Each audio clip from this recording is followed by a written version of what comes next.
My dad finally lifts my brother up the third time. He says, you should have died instead of your mother.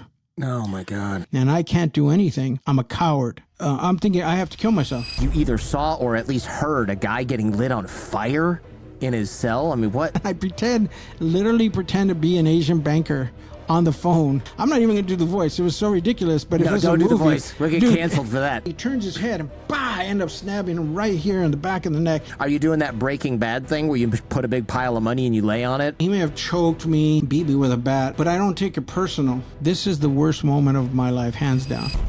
A good place to start is probably, how does someone find themselves even with the idea of robbing banks? Like, where is it like, hey, this is here's the move. I'm going to start robbing banks. Well, I mean, you have to start a lot earlier than, hey, I want to rob banks. Okay. I think that anybody I've ever known who robbed banks, most of the guys I knew who robbed banks actually were drug addicts, which meant they were doing it to subsidize a drug habit. And so they would just go there so they could get a big bunch of money. They could lock themselves in a hotel, get a lot of drugs, get some women, and then that was it. There's no feel for posterity. They're not thinking, oh, how long is this going to last me? Like, can I save it? Can I invest it? You can't have that feel for it. So how does somebody grow up, become an adult, and have no feel for posterity? Trauma. You have to have trauma early on. You have to have lost connections to the things in society. So here we do this, we do this, we do this, we do this, we do this, we do that. And then you get to the thing, right? You get to the payoff. Well, for us criminals, and part of our impulsivity comes from the fact that we don't have a goal. We don't have that thing. We're just doing what do I need now? What do I need now? What do I need now? So I got to there through my childhood, which, even though in many ways I was very fortunate in that, I had a lot of love early on. I was raised in some private schools, but it was all kind of loose.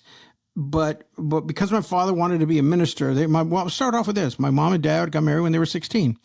My dad was an ex-gang member, now a Christian, Protestant Christian in East LA, which was all a sea of brown Catholics. It's very odd to be those people. But we lived in the East LA Montevilla housing projects. We were very poor, but ambitious. My dad was very ambitious. My dad becomes a Christian, and he discovers that he loves the languages. He wants to study Greek. He wants to study Hebrew. So he becomes this little like brown academic, little nerdy guy who wants to learn the languages of the Bible so he can read in the original language. So I'm raised in that environment. My mother and him have been dating since they were 12. They love each other.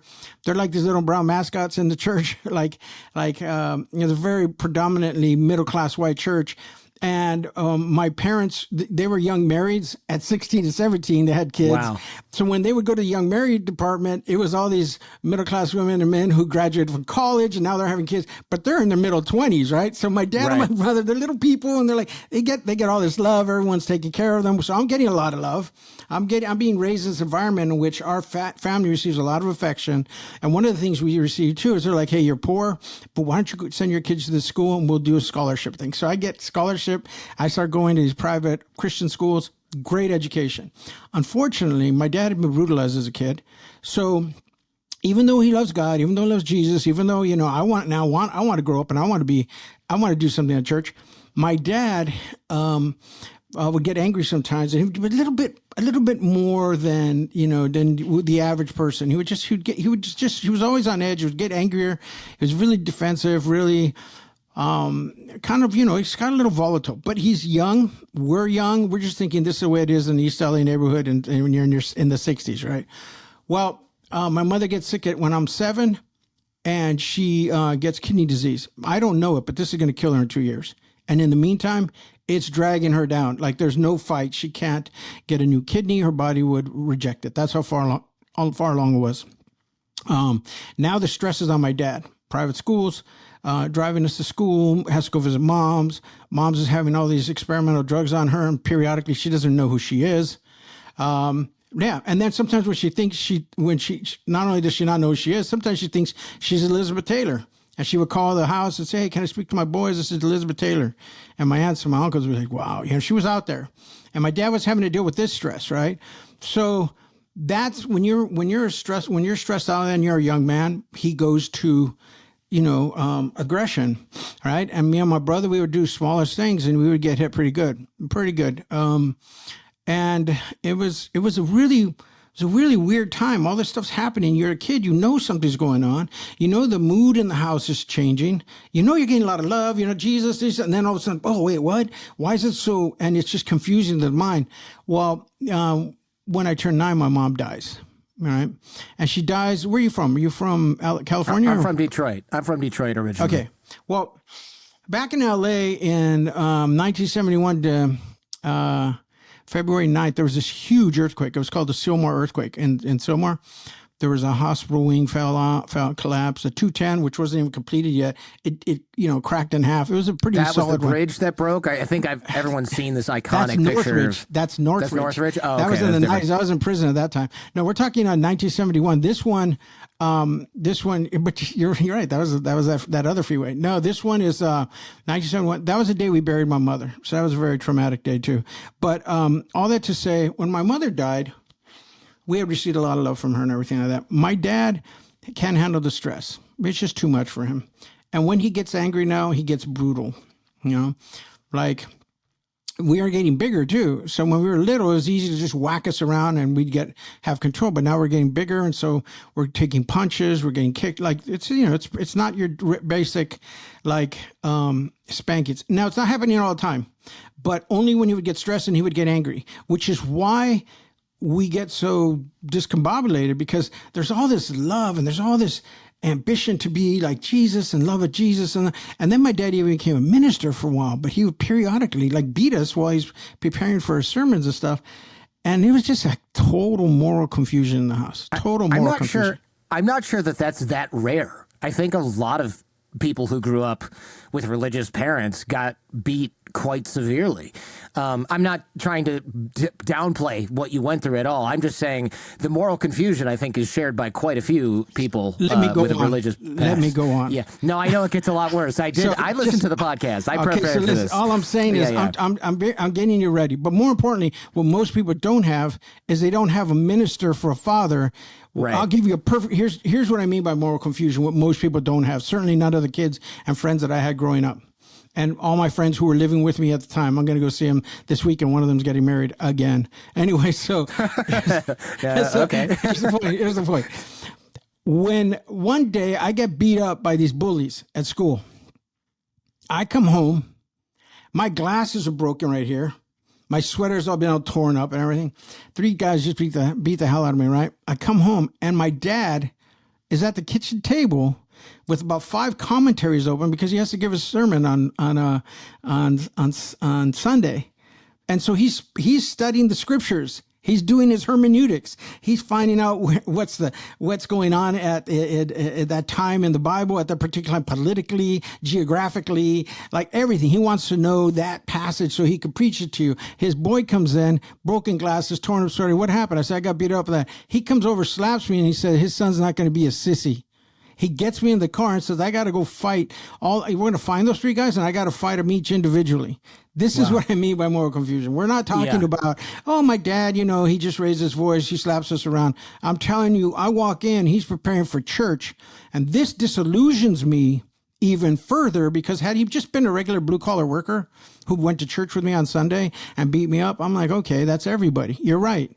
But this is different because I'm being encouraged to aspire to higher themes, and I'm watching my father do it. And on Sunday, I'm watching the entire congregation love on my dad because he's that guy who's inspiring them to the higher themes. And I'm looking around saying, you guys don't see it? We're getting beat up all the time. We got bruises on us. What are you guys doing? And it disillusions me to the whole rigmarole. So that's why that's what's a lot different than what you're suggesting, right? That, of course. Just at that level. Well, then dial up. The time goes on. My dad gets married to another woman. She was a great stepmom. Her name was Brenda. Is Brenda. She's still alive. She was, I was 10, she was 20. My dad's 26 at this point, 27. And oh my God, so young. Yeah, very young, right? So Brenda was out of Turlock up here. She was like a country girl. Her family was from the Blue Ridge Mountains of Kentucky or something. She was white girl. And we're, like I said, we're in East LA. It's all brown. And And everyone thinks she's our maid because she's so out of all my friends in school. When she would come to pick me up, they're like, who's that? Your maid? Like, White nanny. I know. I'm like, I don't know what you're talking about.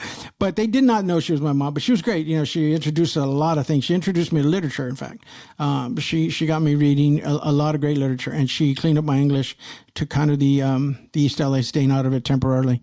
But so my dad and her, they are married for 4.5 years, and that goes south fast because my dad, she realizes, you listen to the podcast, Get the Money and Run. Get the Money and Run says what happened in that home.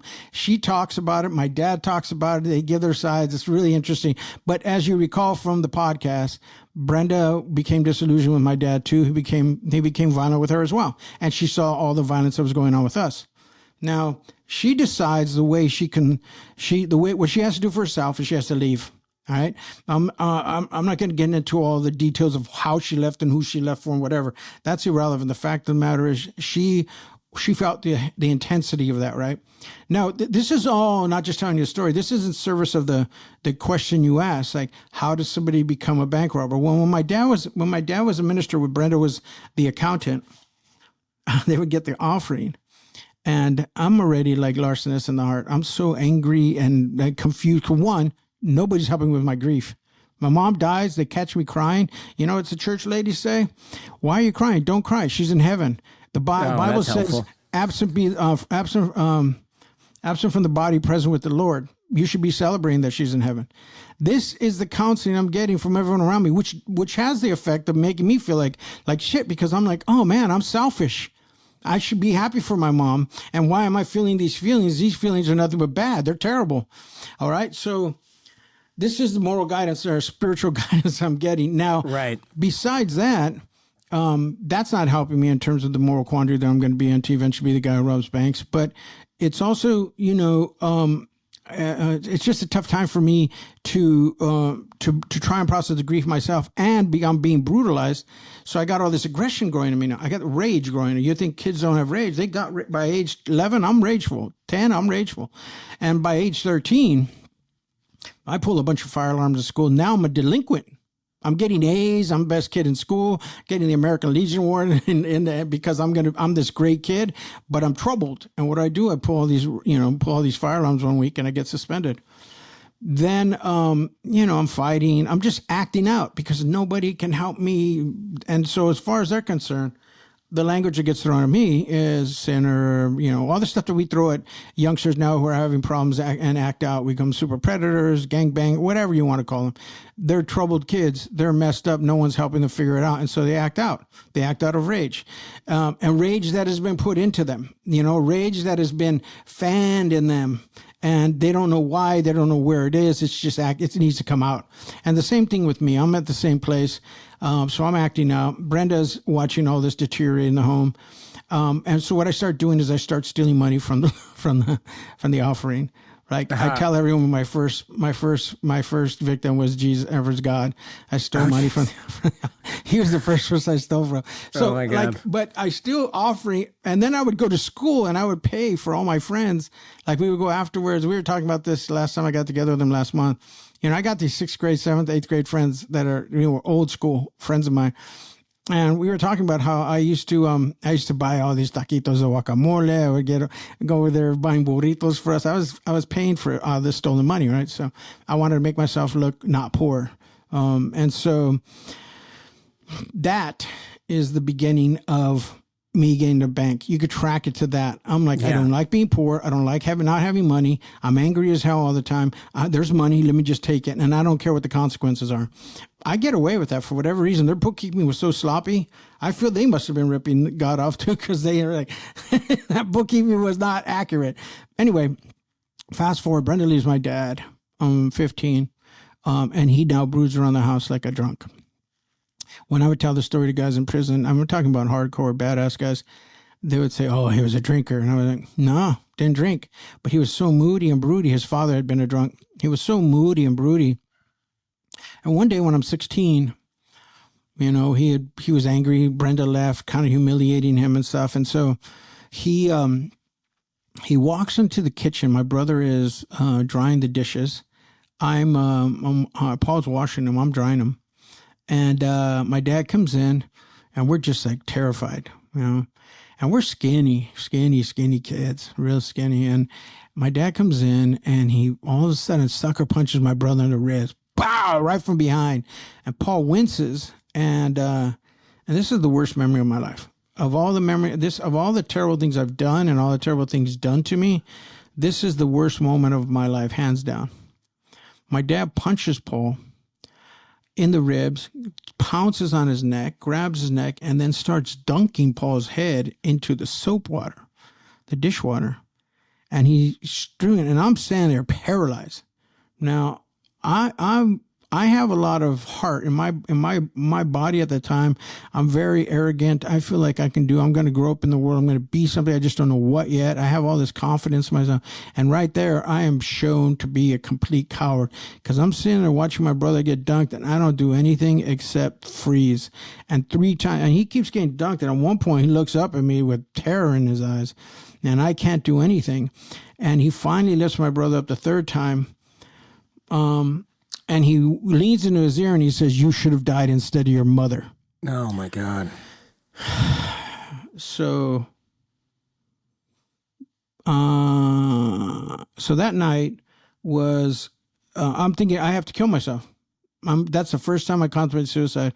I cannot be this guy. I cannot handle this new version of me that has been shown me. I'm a coward. I have no guts. Here I am thinking I'm this and I'm this. And it does not comport, man. It does not fit. But I have to accept the fact that I'm a coward. I let him do that on my brother. I didn't do anything. And I hate on myself. I sit with this for like 6 months, hating myself, wanting to die. I don't like this at all. My dad gets a new girlfriend. When he gets this new girlfriend, I like her so much. Her name was Susie, sweetheart of a woman. And I'm like, this, I'm going to sabotage that relationship. Oh, no. like this dude has that coming. Him. So, excuse my French. You can edit that out. That's all good. I think people will understand. Okay, so we might bleep it. So yeah, you bleep it. But the point is that, and by the way, I'm keeping it very, very clean compared to the way I normally tell these stories. You don't have to. You know, Okay, we can always edit it around. Tell it however you want to tell it. Yeah. Really. All right. Anyway, so for your audience, just letting them know, I'm doing pretty good here. Anyway, in fact, what's really interesting, side note, my daughter did not hear me cuss till she was 9 years old. That was like that. Yeah. And I am a Vulgarian of the front rank, man. And I worked so hard in 9 years I slipped. But anyway, that's I'm saying that was a good thing for me and nobody can believe it. But, so where am I? Okay. So, he gets Susie as a girlfriend. And when he gets Susie as a girlfriend, I'm going to sabotage her. And we go to dinner. This is how sweet she is. She takes us out to steak dinner. And at the time, Sizzler was the jam. We're talking 1978, something like that. And so, 78. She takes us out. We're having dinner, and I start telling her a litany of the things that he's done to us, right? The beatings and the brutality. And then all of a sudden I realized, man, I've just painted myself to look like a big sissy myself. Like I'm always getting beat up. Woo, woo, woo, woo. And so I remember specifically grabbing the steak knife there, and they had those really nice steak knives, wood hand, but it's a good steak knife. I remember, if he does it to me again, I'm going to stab him in the neck. And Susie says, "No, Joey, don't do that. Put it down. Violence doesn't help." She's a sweetheart, right? And I did that because I wanted to take back some of the, like I'm over here just doing nothing but talking about how I'm being beat on and a sissy. I feel like I'm a sissy. Now I want to have some, so I put a little macho in my base in my face, and she puts me down, says, "Don't do it." Well, now it's in my head. And I'm thinking, maybe. What's in your head? Stabbing your dad in the neck? Stabbing my dad in the neck, right? That's when I say it. Now I tell her, listen, you cannot tell my dad. If you tell my dad, we're in trouble.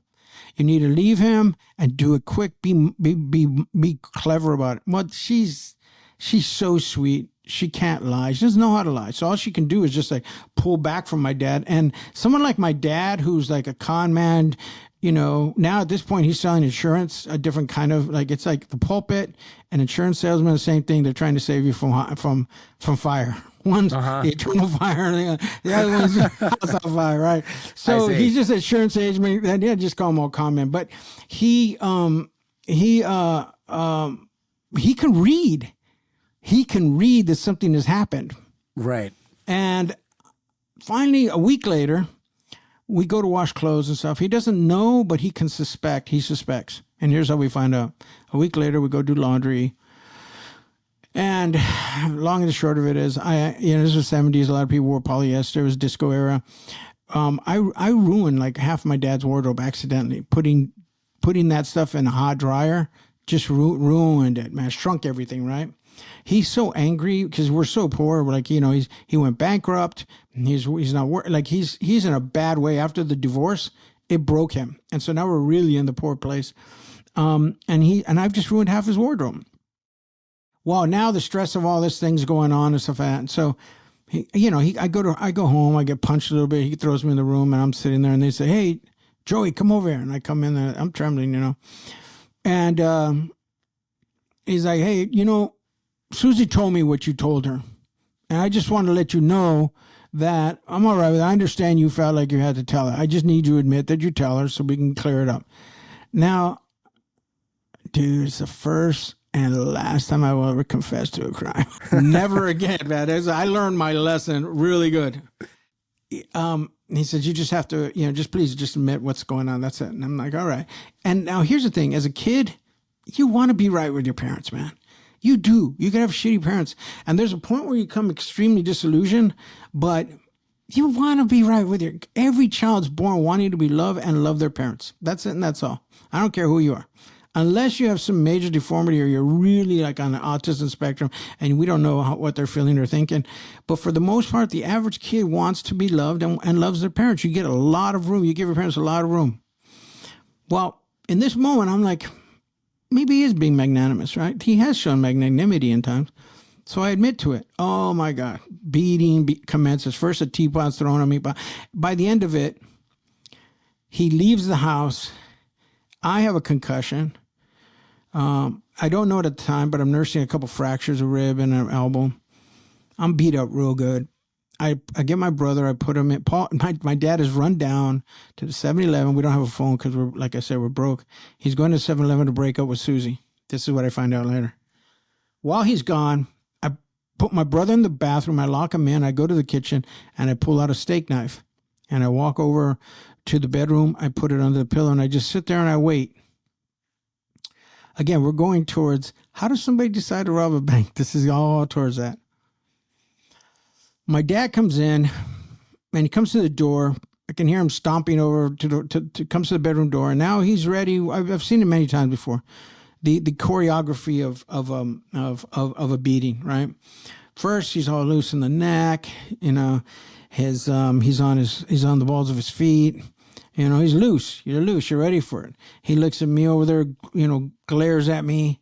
Then he looks over on the other side of the room and he sees a weight set, glares at me, weight set, starts walking to this weight set. And we're talking about, big old barbell. And in those days, it was like the weights of 25-pound, 20-pound cement blocks with plastic around them. Wow. I don't know if you remember these, right? I do, yeah. Old school. They're like made out of that garbage can thick plastic. Yeah. And they're kind of round and they don't really, Exactly. They're kind of like bulbous. Yeah, I remember those. But they do have a really big, strong metal gadget to tie them and loosen them in. Yeah. So I'm thinking like, what's he going to use to hit me? And no matter which one of those three pieces, the bar, the weight, the little nod the nodule that tightens it, I'm through. This is like a new level of improvised savagery, right? So I'm like, okay, screw it. And I grab the knife out. I stand up, and when I stand up, he sees me. He drops the weight, and does he see the knife though? He sees the knife. Oh, okay. So he sees it, and he goes, because I stand up with the knife I'm holding, and he sees it, and he drops the weight, and he's like, put it down. And I'm just standing there. Now, I've not done this before, but I have thought about it. And I'm thinking the neck is a kill shot. What do I know? I've learned since then. I've never stabbed anyone in the neck again. But I'm thinking that's going to kill him because I need to kill him because if I don't, he'll kill me. Back at one time, put a pin in that real quick. When he told my brother, you should have died instead of your mother, something important happened. Something clicked in me that gets me to this point. Up until that point, I had twin traumas. My mom's death and the brutality we were experiencing. And they were happening next to each other, but they never were connected. I see. When he says, you should have died instead of your mother. We're getting beat up, and he's talking about the death of my mother, and now they're locked. And I think, oh shit, he wants us to be dead too. He wishes my brother was dead. That means by extension, his children are expendable. He wants us dead. He's using the dead language. So that's one of the reasons it accelerated to me this idea that, oh shit, he could kill us or I could kill myself. But this is like, in my head, I've made this be a big thing. So now I'm standing there with the knife. I've thought about it. It's time for me to stand up, do the right thing. I'm not a coward. And I'm showing him I'm not a coward. And he starts walking to me and he give it to me. And I charge him. And when I charge him, he puts his arm up and I go to swing and I don't hit him because he has his arm up, and I'm like, and I end up, and he turns his head, and I end up stabbing him right here in the back of the neck, and then I start twisting to try and break it off in his neck, and he's like, he's reaching back, you kill me, and he falls to the ground, he falls to the carpet, and at that point, you know, I was raised religious and all this stuff, and so my feeling is like, I have to say something, and I do, and being a dramatic kid, I stand over him. I say something like, "This is what you brought this on yourself. I didn't kill you. You killed yourself," kind of thing, right? Yeah, I'm surprised you didn't have a Bible quote ready. Dude, that would have been pretty. It literally could have been, "This is what thy hand hath wrought." It almost feels like I have to put a biblical note on it, right? So I do. This kind is of like be some like Pulp Fiction, right? Pulp Fiction stuff where Samuel L. Jackson's like reading yelling the Bible verses. Exactly. That's right. Exactly. So, but I do say something like, "No, I didn't kill you. You brought this on yourself," thing, right? But in a biblical sense. So, and at this point, I run, Paul, and Paul's already at the front door. "Joey, what's happened? What's happened?" I got blood on me and everything. And I go, and we run to my aunt's house. And, wow, it was a wild. What did you tell your aunt? Like, hey, I stabbed my dad. He's dead in the foyer. We run in, and I'm like, "Call the police. My dad's dead. I just killed him." It's my like God. Literally. And at this point, we've run a mile to her house. Now, we were track athletes. You know, Right. I broke the school record. I like to always brag about it. But didn't you have broken low ribs hurdles. at this point? Yeah, but So I'm still you got adrenaline, oh boy. You're adrenaline, right? Yeah. So, I mean, and I'm scared to death because all I'm being driven by is that he could take that knife out and chase me. This is the monster that I've been afraid of my whole life. And as much as I think I killed him, I'm still afraid that he's going to pull it out of his neck and come after us, right? Right. So, because he's just so monstrous in my imagination. So we get there, I tell her, she calls the cops. And, you know, I've written about this recently, like, man, her own brother, like she was close. My brother, she was born, then my dad was right after her. They were very close. And for part of that afternoon, she believed her brother was dead. Right? And I've never processed that until the last couple of years because she's now dead. And I feel like I see this story from so many different angles now.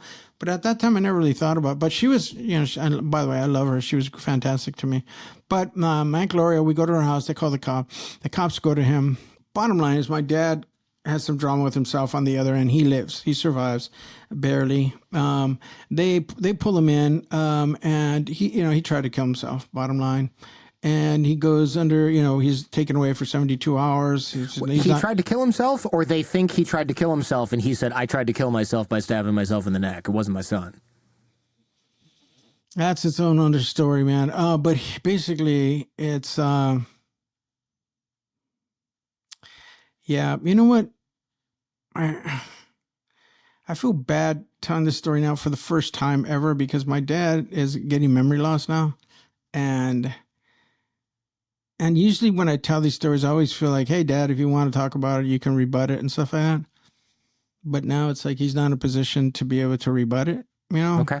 So get the money and run tells the story that I don't feel comfortable telling right now. That's just not because a problem. it's about him and his response to it. It's not about what I did. And like I said, I tell that story, but right now we're in a particular moment where I'm feeling a lot more sentimental towards holding my part of the story and not That like is people totally come to me fine. and said, "Hey, can we interview him for a podcast a documentary stuff?" I'm like, "Yeah, not anymore."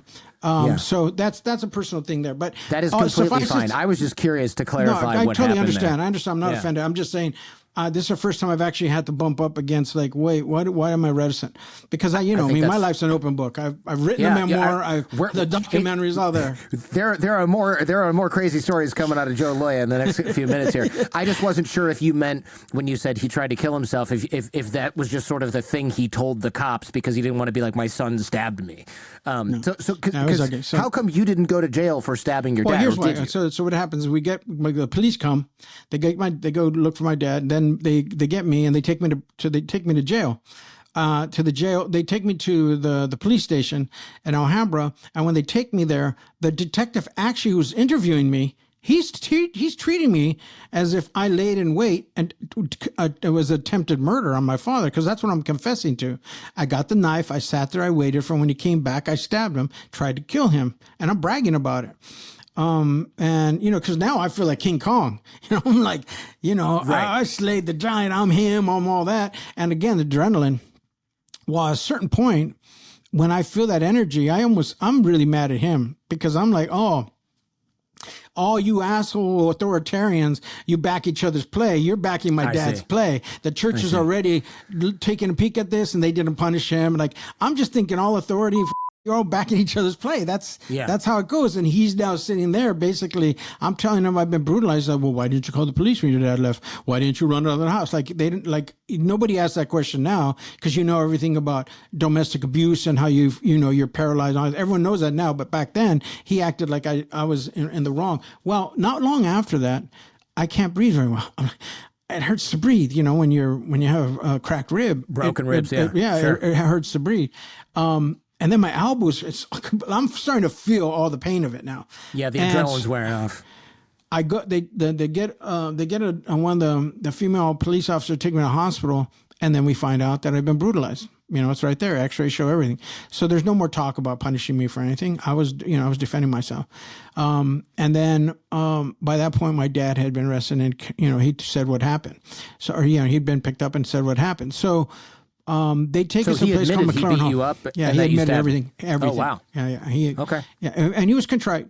One thing I'll give my dad, after it was all said and done, obviously he never hit us again. But when we eventually went back to the house, like, he never had a problem. Like, acknowledge. When we went to foster care, because we went into foster homes and foster care, the county took us away from him. Obviously, he was a delinquent father, but he jumped through every hoop they told him to jump through to get us back. And he humiliated himself. He had to come into the homes.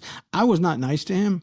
Now that it's like the old Who song, like something about the new boss, same as the old boss. It's like, like, now it's my turn to be. It's my turn to be. Like, be the jerk towards him. You're right. I wasn't magnanimous, and I had the power. I had, figuratively, I had social services on speed dial. They came to see us all the time, whatever. So I could threaten him with that shit. So anyway, I was not nice to him my senior year when I went back, but he was humble. He knew what he did. He accepted to be honest with you, for years and years, decades, he beat himself up for that stuff.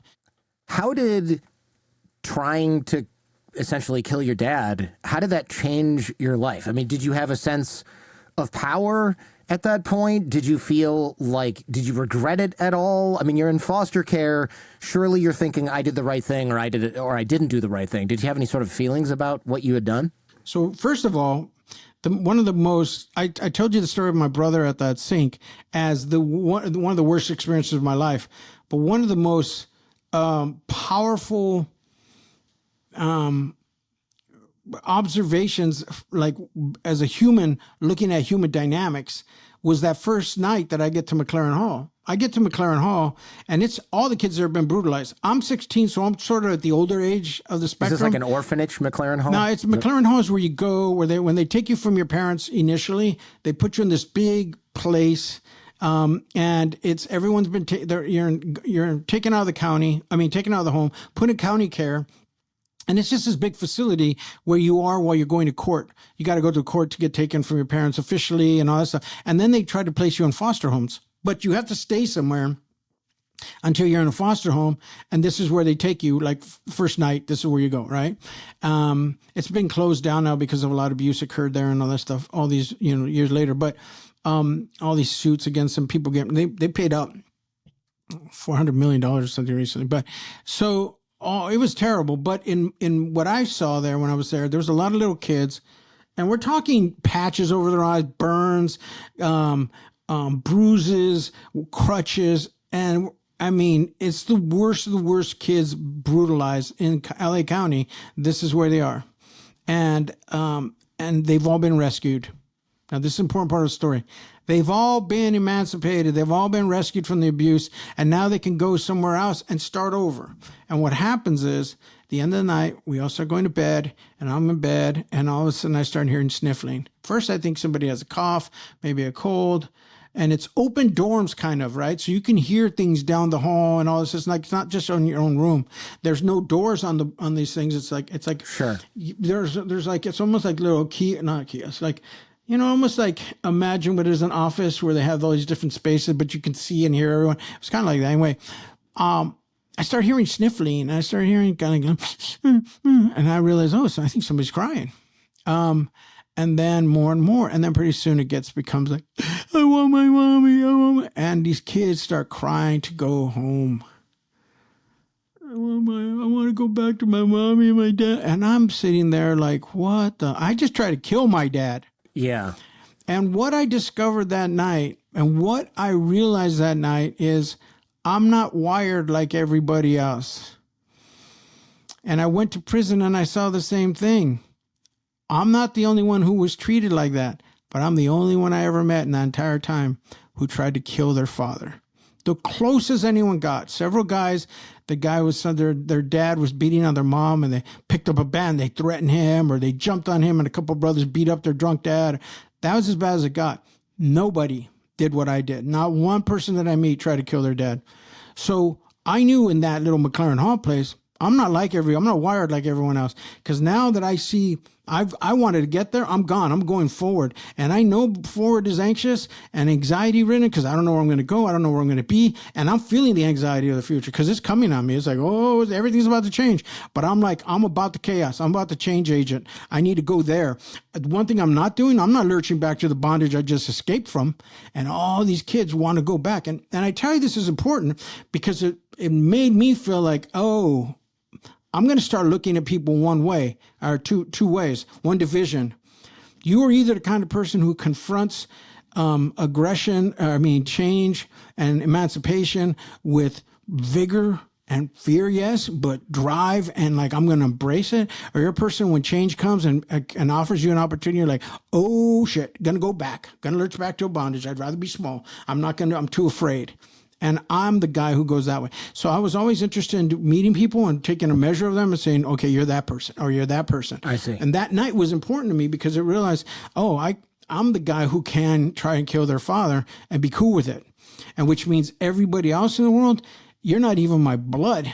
The whole world could be a victim to me because if I got over that one taboo thing where you're not supposed to kill your father, and that's biblical, that's mythological. I mean, all the great Greek myth, Roman stories, they have all even Shakespeare literature, father son shit. It's important, big deal. The dramas between them, and killing the father is not a good thing. So I'm that guy, right? I feel like I have an epic.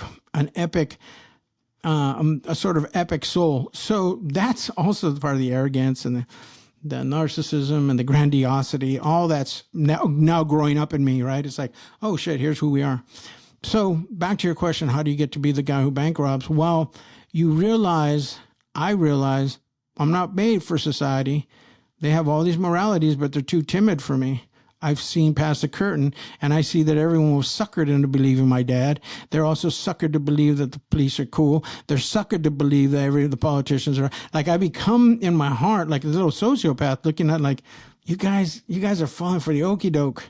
And I'm not the guy who falls for the okie doke. I'm the guy who stabs the okie doke and says, get the hell out of my way. I'm not buying it, right? So time goes on. I graduate high school, and very poor senior year, very, very poor. My dad struggles and everything. I leave the house 3 days later. I go work in San Fernando Valley, and I'm working two full-time jobs. I'm like, this sucks. Yeah. Because I remember, I feel like I'm a giant now. I'm like, I know who I am. I'm this guy who has this verve, right? I have gall. I have all of this, and I have I have weapons. I'm like a guy who can do something, but I'm not feeling it. I'm going to college, East LA Community College, though I did tell her when I wanted to go back east, and they would say, where is that? East LA College? I was trying to be arrogant about who I was trying to fit my ego. But the Harvard. fact is, I know. My ex-wife went to Princeton, and I would tell her for grad school, and I would always say, man, how come you don't tell anyone you went to Princeton? Because she'd always say she goes to school back east. I said, if I'd gone to Princeton, I'd let everyone know, man. What are you talking about? Anyway. That's the difference between somebody who went to Princeton and somebody who went to prison. You know what? Yeah. She went to Yale, I went to jail. Yeah. Anyway, Exactly. But yeah, no, all that to say that I'm doing school. But the thing I want to say about East LA Community College is I'm going to college, and I realize, what am I doing? I'm going to get out of what? I'm going to be a lawyer. I'm going to be what? I'm going to make 45. This is in 1980. So in those days, $45,000-$50,000 is a lot for somebody to come out of college and make that money, right? It's a big deal. And I'm thinking, wait, what? That doesn't sound right, man. Somebody who has what I have, and I'm feeling it. I'm really feeling this, like something is roaring. I have to be much bigger. I have to dial up my narrative. I don't know what it is, but this line, this track, let me go to college. Let me do that. That's not, I'm going to have no feel for that. And again, this is where the erosion of posterity has already occurred. And I can't have a feel for 10 years down the line. I'll pay off a mortgage, blah, blah, blah. Like none of that. And so it's already happened to me. I don't have a feel for posterity. Remember, my mom died at 26. So there's also included in this the feeling like I just got to make it at 26. I don't know what happens after that. I just got to make it at 26 because that's where the cutoff date is for me in my head. A lot of people think, 76, that's where, when your parents died, that's approximately the age. I was like, I don't know if I'm going to make it at 26. I just got to make it at 26. And after that, I have no feel for that.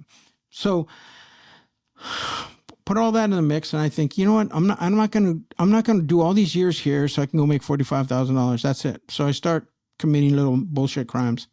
I start bouncing checks, which is the easiest thing to do, and I start borrowing money and not paying it back. I start doing little frauds, and then bigger little frauds, but all small scale. Because I'm not a gang member, because I'm not a criminal, because I don't have anyone in my family to bring me into it, I have to kind of connive my way into the underworld because I don't know anything. So I commit a bunch of petty crimes, but I commit a lot of them. And I end up being wanted in 5 different counties. Oh, wow. Yeah. So the worst of it, I defrauded some guy out of a $32,000 733i BMW, which was top of the line at that time. And I bought it from you just bought it, but then the check bounced or whatever. No, it was way more complicated than that. No, but yeah, it was elaborate. I mean, I literally wrote him a check and told him, hey, my banker's not there till this afternoon. He can tell you this check's good. And then I'll come back and pick the car. Because it was, I wrote it for $35,000 or $32,000. So I drive down to LA from Santa Barbara, and I crossed out the guy's number. I gave him my dad's phone number, and he calls me. And then I literally pretend to be an Asian banker on the phone. Oh, no. Talking. I mean, it was so, and he buys it. He's like, hey, I have a checker from Joe Loya and stuff. I'm not even going to do the voice. It was so ridiculous. But if it's a movie, don't do the voice. We'll get canceled for that. I'm just saying it happened. I won't do it in the movie. Somebody might do it for comic effect. I was going to say, if you have a movie, you got to have you just got to treat the Hollywood people got to figure out how to deal with that delicately. That's really funny. But the fact is that, obviously at that time I didn't care, but he bought it hook, line, and sinker. And so I drive up there that night. Hey, did you talk to my banker? She said, oh, yeah. And he gives me the pink slip and everything. I'm gone. I go and I sell it the next day in San Diego. And then I become a fugitive in Mexico, right? Oh, my gosh. I'm down there with a lot of money that I've just cashed out everything, all the crimes I've done and everything, it's over, it's, close to $40,000. And so, I go to Mexico. I'm a fugitive. I told everyone down there that I'm dead, that my family's dead. I don't have anyone, and I'm going to start over. I'm like, now I'm a criminal. I'm a bad guy. And I make some friends down there, a family, and, part of the Corona family, in fact. So I go down there, make friends with them. And in fact, I saw the mother that me and my girlfriend went down there to Riverside, saw the mother about 3 months ago. I hadn't seen her in all these years, but I go there and make friends with them.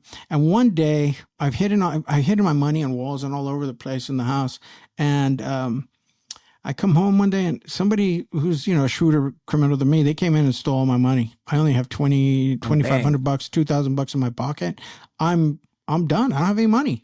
Like, this is it. And I had to rip off a lot of people to do that, defraud them. And in order to defraud people, you got to get close to them. And I don't have that kind of time. I can't go back to the United States. I'm like, what do I do? So I'm sitting there I'm sitting in, on my couch, drinking a Corona, whatever. And I start thinking, hey, well, I'm in Mexico. This is the place of the bandido, right? Not only am I in Mexico, place of the bandido, but I remember that Pancho Villa, who was a general during the Revolutionary War, Pancho Villa used to come up to the United States and he would rob post offices, banks, and then he would take his army back down into Mexico. So I'm like, maybe I'll do that move. Maybe I go up there and start robbing places. Now, remember, at this point, I haven't robbed anything. No 7-Eleven, no nothing. I'm not a robber. Now we get to your first question. How does somebody do it?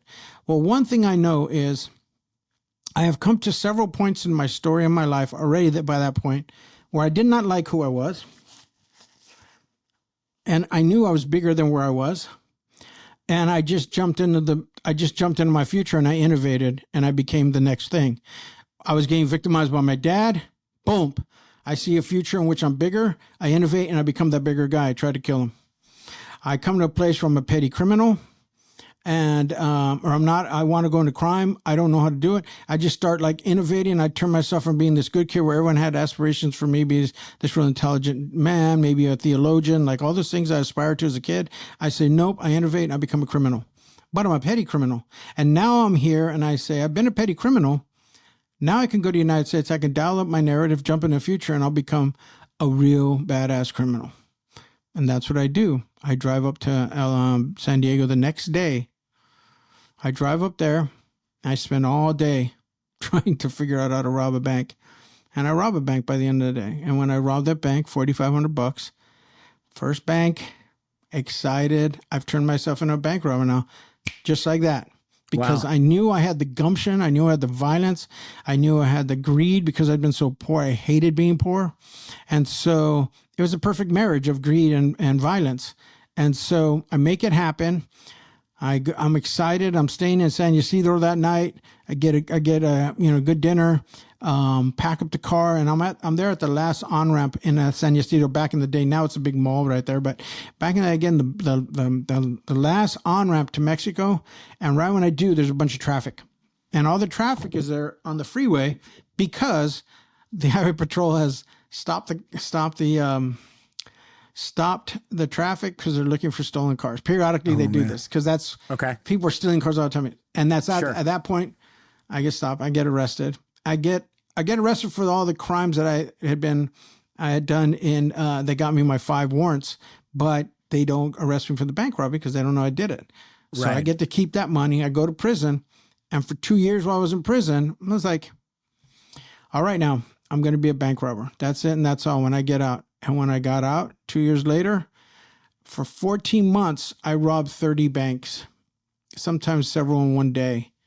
That's how I became a bank robber, because I lost all sense that my life was going to be long at all. I just wanted to grab the loot and get the hell out of Dodge as fast as possible and go spend it and have fun.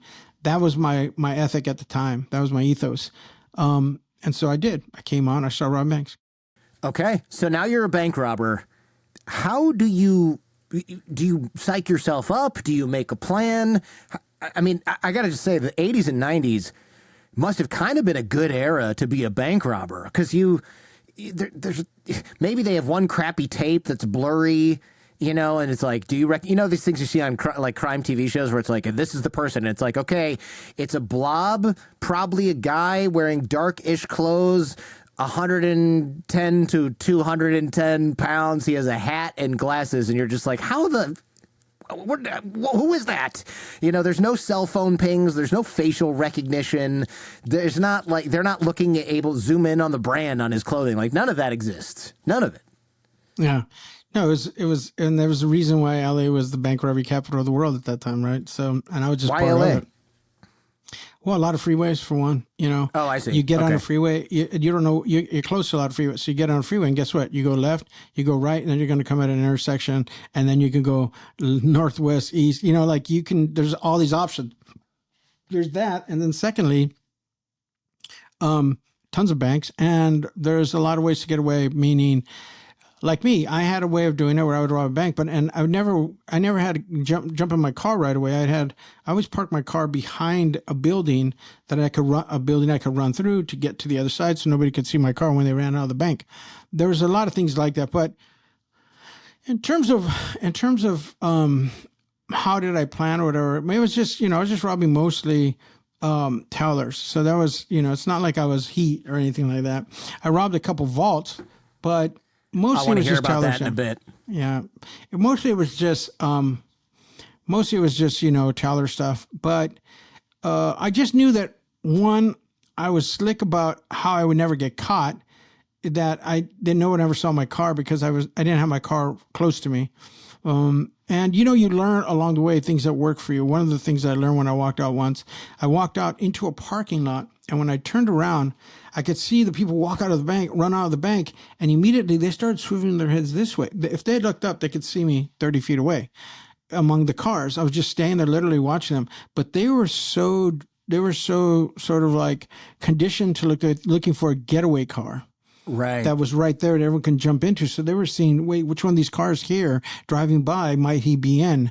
And I was able to look at them and then turn around and just casually walk away. No one saw me. And it confirmed to me that as long as I walk away through something, they're not going to come out and be looking for the horizon. Their eyes are going to be here, right? And so you learn along the way little things like that. So that benefited me. I was just ballsy. I walked in a bank once, and it took so long to just get like whatever $1,000 or something out of these people. This one teller, and it was only one teller at the time because it was just right when the bank opened up, and there was nobody else in the lobby, just me and this person. They were taking forever. I was so angry when I walked out, even though I knew that they were now had set off the alarm. I walked into the bank right next to it and robbed it, even though the police were coming, and walked out of my car and got away. So it was like part of it was just ballsy too. Remember, I already had stepped through fear, and I knew how that on the other side of fear is where you get things done. So you just have to walk through the fear to get the thing done. Right. I had to do that to stab my dad. It was and sometimes your body, most of the time, almost every time, on the way to a bank robbery, as also on the way to committing crimes that I committed when I was in prison, any assaults or whatever, there's a part of your body that knows like, okay, we might die, we might get shot, it could be bad for me. I'm banking that it's not, but it could be. And so your body wants to shut down. And in my case, on the way to the bank robbery, I would tremble. My teeth would start grinding. My stomach would start hurting. My hands would like jump off the steering wheel. I couldn't. There's just so much energy in my hands. Yeah. And then a wave of fatigue would hit me. Like if I pulled over, I feel like I would have been able to sleep for 3 hours. It was like, it was almost like my body was saying, "Red light, stop." Yeah. Train crossing. Yeah, it was really intense. And so I would just push through it by bringing up all this rage. I would just remember humiliating things in my life, and the rage would come up, and then immediately all the noise would quell in my body, and I was still. And that's how I'd go in. I would march through it and get it done. Not unlike how I ended up doing what I did, as a prisoner, but also how I started with my father. I just had to get done. I was standing there when my dad came to me, put it down. I'm like, I got resolve, and I'm going to do it, and then I do it. A lot of this sounds like the same thing you hear from a keynote speaker who's talking about winning a boxing match, a Super Bowl, or starting some sort of really big business, except for you were robbing banks. Like you kind of were just a Catholic/college education away from applying a lot of these same concepts and being, somebody who is, in Forbes instead of in Rikers Island, for example, right? Like, it's really crazy to hear about. Absolutely. I hope you don't mind that comparison. It really is clear that you are a smart, talented person. Thank you. I mean, when I came out, I wrote my memoir. My memoir got a great review in the New Yorker magazine. I turned myself into a literary man, and I Did you see that coming? Yeah, no. But more importantly, it's like I got myself in the magazine I wanted to get into, which is the premier literary magazine in the country, the New Yorker. So yeah, I mean, I took my talents and took it in another direction. But when it came to comedians cons, I did use my mind, and I was shrewd about a lot of things. We don't have time to go into it, which is why people need to listen to Get the Money and Run. I talk about pay those bills. Pay those bills, Joe. but really, there's a lot of stories in there that I can't go into. We don't have enough time, That's why it's a 7-episode deal. So yeah, no, I tell a lot of stories about the different banks, how I got away, and all that stuff. Yeah, but I've got questions about. I've got questions about all that stuff, and we'll ask it. But yeah, don't worry. We're sending people to the podcast. It's a 7 to 8 hour with the bonuses, 9 whatever deal. People want to hear about how bank robberies work. So I'm gonna take control a little bit because I know you want to move into some other stuff, but I'm gonna not let you just yet. How does this work? You walk in and you hand a note to the teller, or have I just been watching too many movies? Yeah, no, I did the first time I did that. And the issue is that when you walk in, you hand a note. Then what you've done is you've given them a reason to look down and not look up. And that's what happened to me. I slid a note the very first time, the first one before I got arrested and went to for all those other things in San Diego. I slide the note thinking I'm clever, and then she looks down, she won't look up. And I'm like, hey, and I grab the note, and she's still holding on to the note, and I kind of move the note around like, come on, like, hurry up. And she just keeps looking down the note. She's frozen. She's like not going to look up. Why would she look up? She's better off just looking down. Like, I don't want to pretend like you're not here. And so I have to now say literally like, give me the money or I'll jump over this counter and I'll shoot you. And I pat my gut a little like I got a gun. And then she slowly looks up and she starts giving me the money. And I'm like, I had to talk.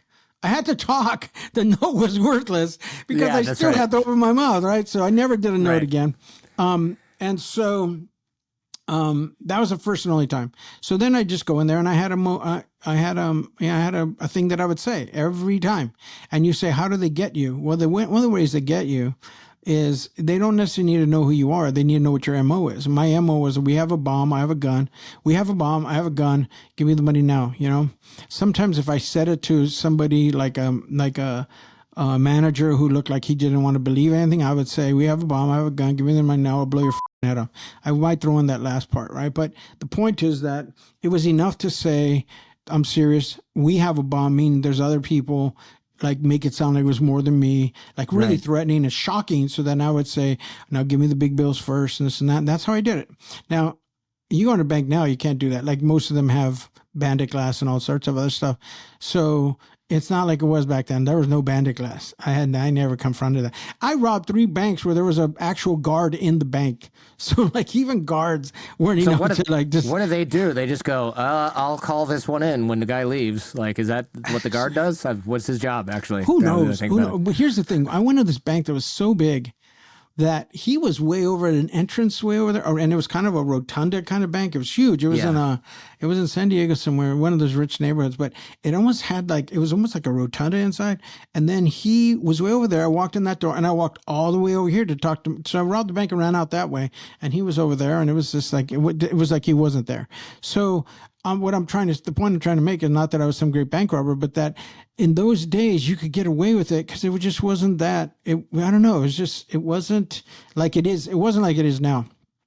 They have one door to get into, maybe 2, and there's a guard there, sometimes 2.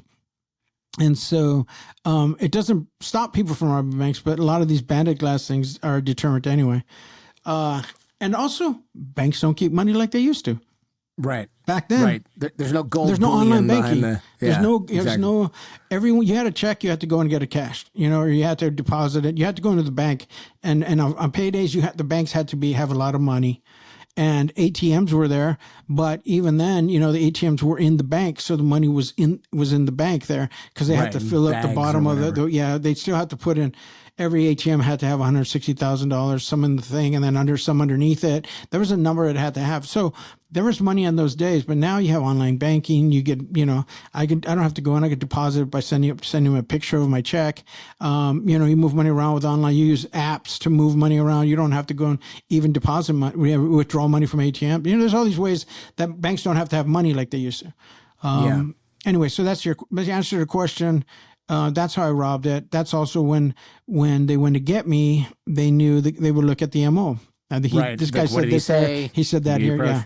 Yeah. So what was the take back then? What like, you're leaving with? You said $4,500, which is what, like probably 10 grand in today's money, or maybe more. 30 grand. So the average bank robbery for Tyler robberies is like $1,200. $1,200 Today. It might even be less today. This was back in the day. Wow. But because I had a couple big robberies, 12,000, 16,000. That's like $5,000 in today's 30. money. So that's not that good for risking your life. It's not. Yeah. And then I had 32,000. I went to vault and stole $32,000 out of it. So like, But wait a minute. How do you get into a vault though? Like, how does that work? It was easier than you think. But the point I want to answer your question, the previous question first. Sure. 7,000 is what I averaged out of 30 banks. 7,000, 8,000. It wasn't a lot, but it was a lot for 14 months, 30 bank robberies, but it wasn't, and it was more than $1,200 a bank, but it was essentially, it is what it was. That's what those things do. Now, the vault was, I walk in, it was a savings and loans, and I walk in and I just tell the manager, we got to get in that vault, let's go. And they take me to the vault, and with somebody else, they needed 2 keys. They take me in there, I put them up against the wall, and say, just put your hands behind your back, kneel down against the wall. And I started taking the money, and there's not much money there. Like I said, the bank, it was a savings and loan even. It wasn't even really like a big bank. So I take them in there, I get the money, I walk out, and the door to get to from the back to the lobby, it's locked. So I just jump on the counter and jump off right in the middle of the bank. If people are looking at me like, I just walk out. And then I went and robbed another bank. So that day I robbed 2 banks. Or maybe there's a way at 3. No, it was 2 banks that day in Tustin. So yeah. So this remarkably low security. So you said, and pardon me if I misunderstood you robbed 38 banks. The average from each bank was 7,000. Did I get that right? I robbed 30 banks. 30 banks. And the average, I don't remember the exact amount because I haven't done the counting, but it was something, if I recall correctly, it was, it was $7,000 to $8,000, $7,000 to $8,000. So let me do 30 banks times 7,000. That's $210,000 in like 1980 money. Yeah, it was closer to 250 from what I remember. So I don't know what I was thinking. Maybe it was $8,000. It's about $1 million is your total take. About $1 million. It was a lot of money. Right? Yeah, it was a lot of money for me. Yeah, and remember, and the thing is, I'm not doing drugs. I wasn't a big partier. I was just a hedonist. So I was just like, it was all about like, like nice restaurants and nice clothes and taking a lot of friends to concerts and that kind of thing. It wasn't big partying. I wasn't the big drug guy. I wasn't that guy. And do you think you're going under the radar because people think bank robberies happen like they do in movies, like gunshot in the air, everybody get on the floor? Like you're just sort of going in, getting some money, you walk out calmly, walk through the parking lot, walk around the bank, get in your car and leave. Yep. I was just, like I said, it was really effective. And the other thing that was to my favor was, I didn't have to make a thing because when they asked the women, like, how did he show a gun? They said no. And they said, well, then why'd you give him the money? I said, because of his eyes. It was weird to read that when I got the discovery. I was menacing enough to do it, and it was quiet menace. I didn't have to pull out a gun. I would just speak to a way. You know how I spoke? I spoke the way my dad did when he menaced me as a boy. Just slow and trying, and just like, giving, and like the energy of that, I had it. Why? Because I was conditioned, habituated to it. So when I would dial up my thing and I would look at them and do it, they'd be like, "Oh, okay." And I was able to get things done with just a sheer menace and intensity of my presence. Now, that said, and also by that time I got out of prison the first time 2 years, and Skinny Joe went in and Joe came out yoked. Bank robber Joe was not that other Joe. So, so I now had, and I'd committed violence in prison too. Now I had this other new confidence to me. So I'd go in there and I walked in and I handled business the way I did, and I think that was to my advantage. Also, I knew that I could make them do the thing I needed to do. I would say, give me the big bills first, give me the hundreds, give me the 50. And they were like automatons at that point once I scared them. And so it became a thing that I could do. Right. And, I was loose with it, and I made it happen. What time of day is the best bank? Morning. Was I went morning? the morning. Always. I tried to be the first guy in. Several times I was there with a couple other people when they were unlocking the bank. Right when I went to the vault that one time, I was one of the guys there, and he let everyone in. I said, "Oh, can I see you when you close it?" And he closed the door, and I robbed him right there, like taking me to the vault. So it went in the morning because what happens is. I knew somebody in prison who went to go rob a bank in the afternoon. It had been robbed in the morning. The FBI was already there. So they come out with the guns drawn. They arrest him on the spot. So I'm like, God. That's not going to happen to me. It's a bad day for you. We got no money, but what we do have is a shitload of cops. You just put your hands in the air. That's so crazy. That's bad luck for him. I was eventually arrested. The second one I get arrested, and they got me for at that point 16 banks, and they're counting, right? They arrest me. I go to court 2 days later for arraignment, and they're like, we don't know who he is. He's the Beirut Bandit, and here's 16 pictures of him, and we're just counting. Bandit? That was why that? I'll tell you in a second. She says he's a Beirut Bandit, and these are 16 photos, and we're still counting, Your Honor. And so, okay, I was a Beirut Bandit because get this, when I would go into these banks to rob them, and I would go out, and the police would come and say, what do he look like? Oh, he looked Indian. He looked Pakistani. Oh, he's Pakistani. Oh, he might be Indian. And the reason the very few of them said Mexican is because they said, oh, no, he wasn't Mexican. He didn't have an accent. Or they would say he didn't have tattoos on his hands or his neck. They were so used to being robbed by gang-banging drug addicts that I did not fit that profile at all. Right. So when I walk in with my glasses and my dark hair, I was black hair at the time, really thick black hair, really dark skin. Like right now you can't tell, but I'm a Mexican from northern Mexico. And when we get the sun on us, I get almost black. I get dark brown, right? So they could be confused for calling me Pakistani or Indian. But what the FBI should not be excused for is saying, "Oh, did you say Pakistani and Indian? Okay, well, we're going to go to Lebanon." Right, I'm still connected to Beirut. I'm still waiting. Yeah, no, just 80s ignorant shit right there. That's how I become the Beirut Bandit. Yeah, Beirut, Pakistan. Beirut by way of Pakistan. That's right. So that's how I get it. But the story I wanted to tell you was that I get arrested, and when I get arrested, I get bail. My Aunt Gloria puts up her home, and I go rob 5 more banks. 5 more banks I rob on bail. Now, when I go rob this one bank, the day before I get arrested, it's the last one. When I'm walking out of the bank, who's coming to the bank, walking up with the bank? I see a big Brinks truck, and the Brinks guard is coming in with the money. And I come. It's even to see who's going to get to the door first. I mean, that's how much we're walking at each other, right? And I have money in my little bag. I got money. He's got a bag of money much bigger than mine. And part of me wants to rob him, but a part of me is like, I just got to get the hell out of Dodge because there's 2 of them. And so. But aren't you worried about your aunt losing her home? She put it up on bail as collateral. Nope, I was not. That's how bad I was. Because a lot of people hear this story. Oh, he's a sexy bank. No, I was a real terrible person. And not only was I a terrible person, a lot of people, well, you were robbing banks. I wasn't just robbing banks. I was a real terrible human being. Especially in this regard, perfect example. I was willing to put my aunt's place in jeopardy. I didn't care. This is the grandiosity, narcissist, all that nonsense that was going on inside of me, right? So, no, there was, I was fun, and I spent a lot of money throwing it around, and I was poking the banks in their eyes, but that's not happening in a vacuum. It's happening because I don't care about anything except myself and my pleasure. That's it, and that's all. Cheating on my girlfriend all day long, emotionally brutalizing her. I was never physically violent with any women that I was with, but I was emotionally abusive. So I was a terrible person. And some people would like to give me a pass and say, well, you didn't hit them. Like, My dad beat the shit out of us, and the worst thing that ever happened to me in childhood is when he said something to my brother. He didn't have to hit me.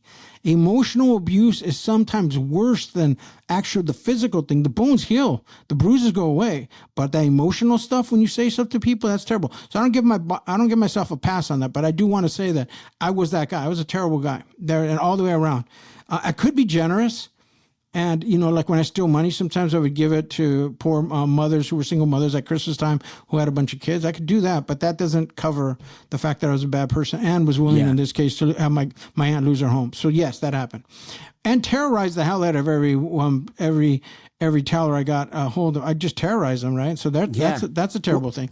Whenever I interview people who rob jewelry stores, banks, anything like that, I get emails from show fans that say, hey, you did a good job on this, but be careful glorifying this kind of thing because we live in fear of people like this. People who have been through robberies, they have nightmares for weeks. They have nightmares for months afterwards. It changes their lives. They don't want to go out at night anymore, or they don't want to work anymore.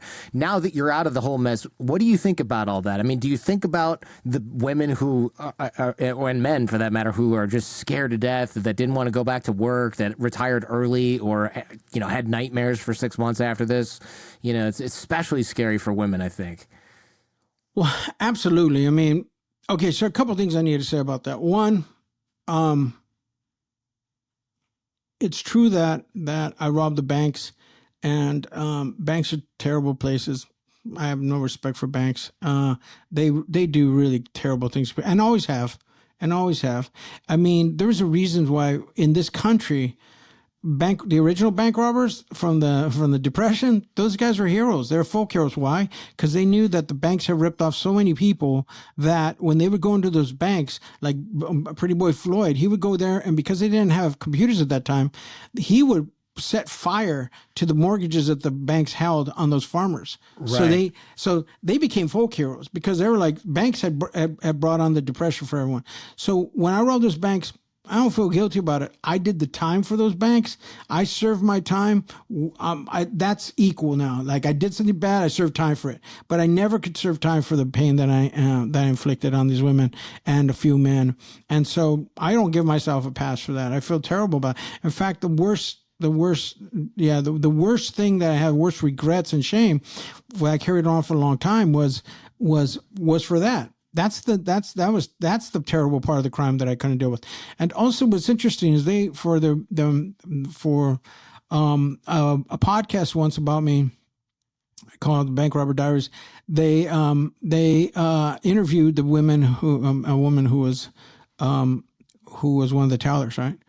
And when I heard her, I didn't interview her, I didn't talk to her, but they interviewed her and they played it for me. And when I heard it, I fell apart. I broke down because, one, she said everything you just said. Shit scared her. She had to drop out of night school, this and this and that. She said all these things that had happened to her, which are terrible. And now that I'm on this side, now that I have a conscience, now that I'm raising a young daughter, now that I've had to, been out here, I've been out here 29 years now. I'm a new man. I'm different. I have a different relationship to people, inflicting trauma on people since it's been inflicted on me. That broke me down, man. Broke me down. Especially when she got to the part where she said, "But I forgive him." I was like, man. It broke me, man. So yeah, I mean, and here's the other thing too, right? People will say stuff like,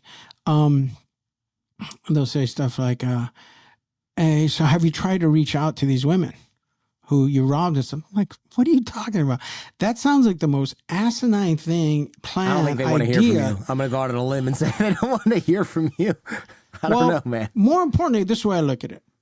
Once upon a time, Joe Loya couldn't handle his emotional shit, and so he ambushed them with it and said, I'm going to give you all my emotional shit. How do you like it? And now, to me, if I was to contact them, I'd be like, I can't handle my regret and my grief. I need to contact you so I can give it all to you. Can you forgive me? Like, how do you, it's the same thing. It's the same thing to me, right? You're right. I don't care how good my spirit is. It's ridiculous to think that, I'm holding all this stuff. Now they got to hold it too. No. If a woman came up to me and says, by the way, you robbed me and I want to tell you some things, I would just say, first, I'm sorry. And now go on. I'm not going to say anything anymore. Just tell me what you need to tell me. Lay into me, lay into me, lay into me. And if they said they want to hear anything from me, that's fine. Like it's their, it has to be in their terms, and they have to be able to do whatever they want, short of kicking me in the balls. That's, like you can lay into me. I got that coming and I'll take it. Where we left off last time is that you were out on bail. Your aunt had put up her house to get you on bail, and you are just in such a place in life that you really kind of, in your words, you just didn't care about anything. So because I was like, how did you let your aunt do that? And then because you started, it wasn't, I'm out on bail, I better go get a job at Target. It was robbing banks again. And I think most of the audience, myself included, is just like, why? Damn it. It goes back to, we started that whole entire story. I've never started a story with the question you asked me. How does somebody do this? Like, how do you get to do 30 banks? Right. And I try to track the movements that erode my sense of posterity. Yeah. Like, I don't believe I have a future. So there's nothing inside of me like, oh, I got to protect my future. I better get a job. Better start saving money for the future. I better get a profession so that I can rise in the ranks in the future. None of that. So because the trauma is so intense, you're only looking at surviving the next day in front of you. In fact, that's the way I've come to understand people who mess up, is that they're only trying to survive that day to get to the next day in hopes that maybe one day they can make the jump to goodness. Really? So they're just surviving every day and they're making mistakes because all they need to do is get to the end of the day. And then they wake up the next day and it's just day and day. And then you see people change like me and you realize, oh, I can track how I was just every day was impulsive, just trying to survive. What the things we're facing are challenges outside of us. Like challenges came to me. I could stab them, beat them.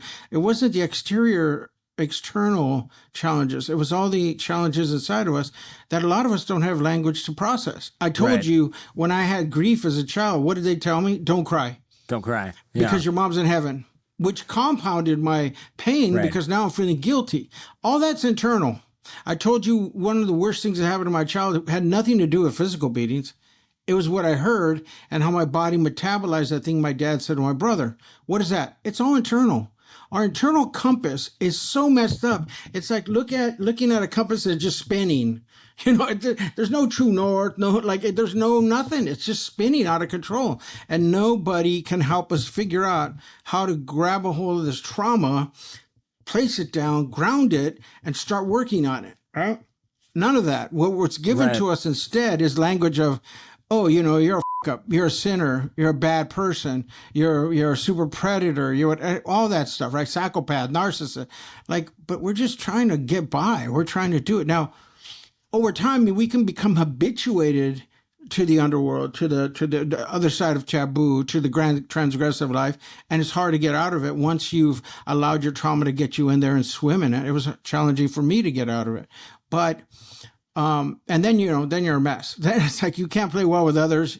If you let me out, I'm going to hurt more people and go back in kind of thing. And that's where I kind of was at that time.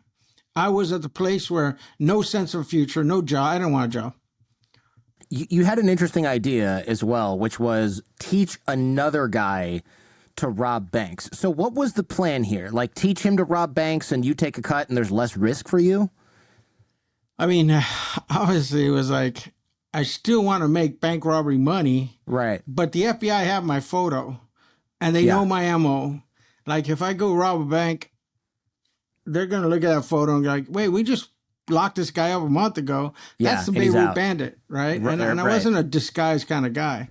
I was just in there, let's get it, let's get the hell out kind of thing. So what I thought was I knew this person and this person was when I was older, a little older than me, and when I was younger, I thought they were kind of a tough person.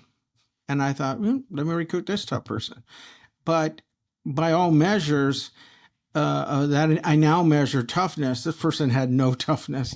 When I was younger, I looked up to them, but they didn't have what I had. They didn't have gravel in their craw, as they say. You know, Okay. they didn't have the minerals for this. So I take them out and I say, okay, here's what we're gonna do. You got to go in there. You got to say these words, and they're basically it was my MO. So what's happening is I go to this guy and I say, hey, here's what you got to do. You got to run in there and you're going to say these words, and they're going to give you the money. And look menacing when you say them. And he does. He goes in the first time, and he comes running out. He comes running out, and I'm parked far away, but I can see him. So I pull in on an alley so no one can see him jump into my car. And he jumps into my car. He's huffing. He ran to my car. And now I'm like all pumped up, like, oh, shit, they're coming after us. Let's go. And I take off. And I'm excited. It's just like I'm concentrating on, I'm a getaway driver at that point, like who's coming, what's going on. And then finally when it settles down, I realize we got away. I turn to him and say, hey, man, so how much did you get? And he said, I didn't get anything. They told me no. I was like, what the hell? They told So you he's no. also an idiot, aside from being not tough. He's Just a moron. like I said, he had no body. He wasn't frightening. He didn't scare anybody. He had no menace. He didn't have the rage, which is what always got when I went in there. I was raging. I was prepared to injure myself and injure others, that kind of thing. So I get so upset. It was a waste of time. We put ourselves at risk.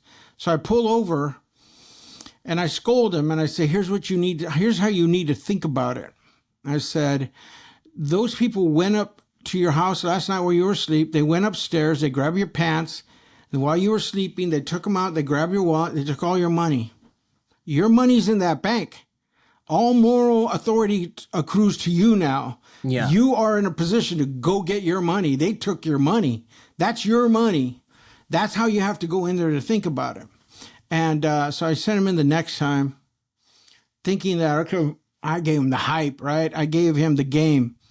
So now I'm parked at, there's one of these malls where like there's a big parking lot and then there's a other parking lot beyond it. Okay. There's a big place in Orange County. And I'm supposed to meet him. He's supposed to leave the bank, run over here, cross the street. And as soon as I see him coming out, I'm going to go across this big boulevard and I'm going to wait for him on the street for him to get in my car because I can drive there fast and he can run there. Okay. I see him step out of the bank. And as soon as he steps out, it's one of those doors that when you open one, the other one kind of moves too, because the wind or the air. So he opens one door and the other goes, and there's this eddy of air, and he's holding the money like this, and it just goes all up in the air. And now it's an era, comedy of errors. He's just grabbing money all over, and then everyone inside could see, oh, this is a knucklehead, man. We're not supposed to be afraid of this guy. He's grabbing he gets as much as he can. And it's like the Benny Hill skit where it's one guy, and a crowd following him, right? It was so like comical. And I'm over there now parked and waiting for him. And he comes running across that boulevard, almost getting hit by cars. And I'm looking in my mirror and I'm like, oh shit. And the other people, they don't want to cross the boulevard. They stay there, but they start pointing. They start pointing at him. He robbed the bank, and all this traffic that's finally stopping at a light. A truck turns left onto the street where I am. They see him. I see the car take off, and they only see one person in the car, the back of my head, because he's so short. He's in the front seat. They can't see him. So they think the guy who's driving this car is the guy who just robbed it. They chase me, but I'm in an RX-7. I take off. And they can't read my license plate. They don't do anything, but I'm going so fast that I'm like 100 in residential. Oh, and man. I come up to a dip and I cannot slow down in time. I hit that dip and I go flying, and when I land, I know I've just broken my oil pan. I limp about a block and a half away. The lights are going on, flashing. I drop him off and I say, get home. And he goes in on AutoZone and he hangs out there talking to a guy, just, bullshitting guy to guy, man to man for like 2.5 hours. And now there's a dragnet out looking for him, but he's just in there chilling. And I go and park the car and I run away, and I get away just by running through the neighborhood and getting to, have my brother come and get me in Orange County. But the point is, when we finally get home, I said, "How much did you get?" And he said $900. And I was like, "You are worthless, man." Yeah. Worthless. So that was my experience of trying to get somebody. And so on bail, I robbed the next three. I was just like, I don't need the hassle. If you want something done right, got to do it yourself. That's what they say, right? Did you have any close calls with getting caught? There was a time where your car overheated. This is kind of a funny story, and I thought you were done for at this point. There's a couple times. I mean, one time the money exploded. And like a dye pack or whatever? Dye pack exploded in my bag in the middle of the street. And when I went to pick it up, there was a big hole in it, a big red plume of smoke coming out of it. And when I go to pick it up, there's also tear gas in it. And I lean in, boop, and I got cat-like reflexes, right? So I pull back, but not before it's in my eyes. And now I'm like blinking, trying to grab it, go into my car. I'm running through a park, holding a bag with a big old red plume of smoke coming out of it. My car was parked away. I think I mentioned I always parked far away. So when people look, when bankers walked out, they could look sideways. They think there was a getaway car, but I was far away. They probably saw me though, because it's just follow the smoke trail. But I get to my car, open my trunk, I throw it in a sports bag, and I zip it up, and so no more smoke. But I drive away, and I got away. I barely got away because my eyes were almost. My eyes were almost. I could like a little bit more of tear gas, and I would have been done. Mm-hmm. So there's that time. Another time was I robbed 4 banks in San Diego. It was a wild day. It started off with me robbing one bank one day. Oh wow! It started. Well, it sounds like a lot, but it was actually almost like 3 because I robbed one bank and I was so angry with the amount of money I got, the little amount of money I got, which ended up being like 1,000, and it was like pulling teeth to get that 1,000. So I walked in the next bank right next door and robbed it, even though the police were coming. I didn't care. I was like so angry. I robbed it and I was able to get away. And that was the first 2, knocked them out. 10 minutes, I was done, and was able to, bank 2 banks first thing in the morning. So that's why it was easy to rob 4. On the way out of San Diego, have you driven up from San Diego on the 5? Sure. Yeah. Okay. So on the way up, there's another border where they stop you, and there's also a big stretch of land where on the right hand side coming north, Camp Pendleton, the Marine base. Mm-hmm. And so I'm there driving up out of San Diego, and all of a sudden I hit like the freeway stopped. We're stopped. We're parking lot. We're not moving slowly. We're stopped. And I'm in my uncle's car. It was a BMW, and my car starts to overheat. Like, I didn't realize at the time, but the fan in that car, if you're not driving it, the fan just stops, and it was overheating. So I pull over to the side of the road. I'm able to get over to the side of the road off, and I can see in my rearview mirror that a cop is coming, highway patrol way back there, also on that side lane, right? And so I try to move ahead so I can get out. I'm like this. I try to move ahead so I can like give him room to go by, because I'm overheating. And when he pulls up, he scolds me. "I'd take you in right now if there wasn't a cop injured up front.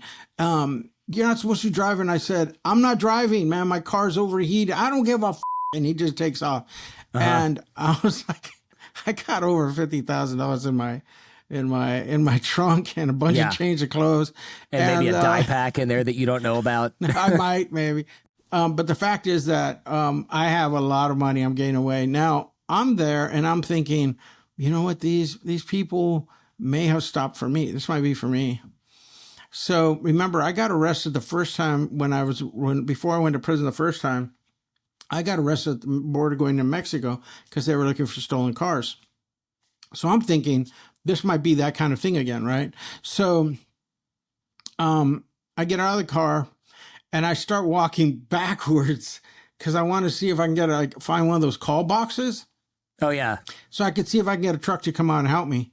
But Sure. You know what? All the call boxes have a big iron mesh over them and a big X. And I'm like, oh, these guys are shrewd. They don't want me to get out of my car and go and try and get somebody else to drive me away. Smart. So I'm thinking they're very clever. So I have to walk forward. And when I walk forward, all the call boxes, even moving forward another mile to an off ramp, they're all blocked too. So I start walking on the off ramp thinking I'm going to go underneath the off ramp and go back, walk back or hitch a ride going back.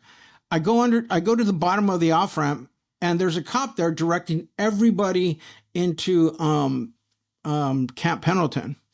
And apparently what happened, they had closed the freeway and now 5 lanes of traffic were having to like move out of one off ramp. So that's why the traffic was so intense there, right? A mile at least of this traffic, of parking lot traffic. So I go down to the bottom. It's the cop who had stopped me. And I said, I told you my car was a wreck, man. Is there a gas station in here? He says, no, you got to get on the freeway and go back the other way. I said, thanks. So I go under the freeway. I start going up the off-ramp, and I hear whoop, whoop. And I turn, and there's a highway patrol with 2 guys, and they pull up next to me. Where are you going? And I said, your partner back there, my car overheating. Your partner told me I have to walk back this way. And they're like, get in. And I'm like, okay, I'll get in. And I get in the back seat. And I'm bouncing in there like, oh, I've never been in the back of a cop car before. And I'm playing it off. I'm 26 or 27, I think. And I'm wearing like khaki shorts. I'm wearing topsiders. I'm wearing a UCLA tank top. I'm wearing, like a baseball cap. I don't look like a bank robber. I look like and I appear kind of young. I look like I just got out of college. I look like I could be a college, like a, grad student. And they're like, "Well, what are you doing? What are you doing down here? Or where are you going?" I said, "Oh, my car broke down. I got to call my uncle to come and get me." I said, "But I was down here." Or I said, "What were you doing down here?" I said, "I met this woman at USC." And we hit it off. I came down here. I spent a couple of days with her, but she just got crazy, man. You know how it is. And so now I'm using this as I'm appealing to the misogynist in them, right? So I'm like, let's be buddies now. Like, I'm not a guy to be worried about. We're all the same kind of male bullshit, right? We're all jackasses. And they're like, yeah, of course. And all of a sudden, there's camaraderie there. I'm nothing. I'm just a guy who's down here, and don't we know how women are, like that kind of asshole, right? Yeah. And so they go along with it, and then I say, hey, so what? Why is it all locked down? They said, well, there was a shootout, and one of our guys got crashed, and the bad guy, he got shot, and he's dead, and I said, oh man, that's terrible. How's your guy doing? How's your boy doing? And they're like, well, he's going to make it. He's in the hospital now. I said, does he have a family? And I showed great compassion. I just I'm caring about the cops. I'm a guy who appreciate the cops doing the work for us. And I want to let them know I'm appreciative. And they're buying it, man. They're just totally buying it. Now, remember, I got a fanny pack around my waist that has about $40,000. It was all I could fit in there. Wow. And so I just robbed 4 banks there in the city. So I see a rest stop coming. I say, you know what, guys? Just drop me off here. And they're, sure, we could take you to gas. No. Just a gas station. The thing. I'm going to go in here, and there's a taco truck there. I'm going to give me some to eat. I'll call my uncle. I'll have him pick me up. And I sound almost a little spoiled. Like, I'm going to make my uncle do all the work. I'm not going to, I'm letting them feel like I'm just a guy. I'm not. There's nothing dangerous about me. There's none of that. Well, they dropped me off, and I tried to get. I said, "Hey, there's no way to get out back. Back." I pretend like I've never been in a police car before. Yeah. That doesn't have any handles, right? And they're like, "Oh yeah, we got a bunch of bad guys. We don't want to get out. Let me get you out." And so they let me out, and I come to the front window. I'm like, "Hey man, thanks guys. I really appreciate it." And they're like, "We could drive you. You sure?" I'm like, "No man, I got this. Thanks." And I was just as super friendly as you can get, and they loved me, and they ate it up. And they go, I call my uncle. I said, what the hell's going on, man? He's like, oh, yeah, the fan, whatever. He's the one talking about the fan. And so he comes down. No, I wait till all the traffic dies down. I get over there eventually, and I just drive away. But what was interesting to me about this story, I mean, that's already kind of a fun story. But the next day, that night, I get a call from a friend that I'd been in San Diego County Jail with when I got arrested the first time at the Mexican border, right? He called me up, hey, Joe, you know what this is? I said, yeah. And he says, were you doing any work down here today? I said, yeah, why? And he says, you're on Crime Stoppers. And they said that I said, you robbed 4 banks, and they said that they think you're Indian or Pakistani, and they think you live in Tijuana. I said, oh, okay, thanks for the heads up. Now, I know I was in Crime Stoppers, which means in the morning when these guys showed up to work together, and there's pictures of me, like, if you guys see this guy, look out for it. And I wonder if they looked at each other and like, yeah, we're not going to say nothing. Yeah, we we're had not him in saying the back of our car. Exactly. Or did they We're not say, gonna oh, yeah, say we that had him in the drove back him. of our car. We know he's Right. going to L.A. or like whatever, right? We What do you think we happened? took him out of the crime scene and drove him to a rest stop and then let him go after What do you think having they him in the did? back of the car. What do you think they did? Did they speak up, or did they No like way. make No way. No way. They looked at each other and they were like, wasn't him, right? No, Yeah, it no, wasn't no. him. He was was too nice. anyway, yeah, they just were like, nah. Like, there's no chance that they brought that up to anybody, possibly not even each other. Where do you hide the cash after you rob a bank? Because you can't just put it into another bank, but you have a lot of money. I mean, are you doing that Breaking Bad thing where you put a big pile of money and you lay on it? I mean, money's pretty gross. I actually, did one time. I did one You time. did? So, Okay. Yeah, I did actually. And here, that was a fascinating time because I just laid the money on the bed, and it wasn't a lot. It was maybe at the time it was $70,000 or something in cash, but I laid it on the bed, and when I lay on it, all of a sudden, man, I smelled like there was shit on the bottom of my shoes. So I get up and I'm like, oh, where is that smell? And I look at my shoes. There's nothing there. I'm like, what is? I'm looking at the bed and I'm thinking, where is it? And then I look at all the money, and I lean forward, and I'm like, oh man, this money stinks. And you don't think of money stinky, but everyone's Right. greasy paws around, and that money stunk. When I was on it, I realized, oh, money stinks. Especially, Yeah. you have that much money out.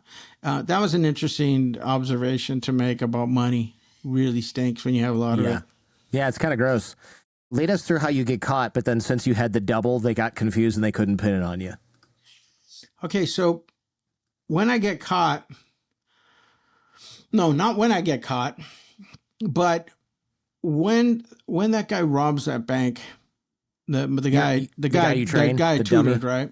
Right. Well, when Right. he robbed, he used my MO. We have a bomb, I have a gun, give me the money now, And so when he robbed those 2 banks, the FBI gets notified. There's a guy out there who robbed. Here's his MO. It goes over the thing, whatever. And they're like, oh, that sounds like Joe Loya.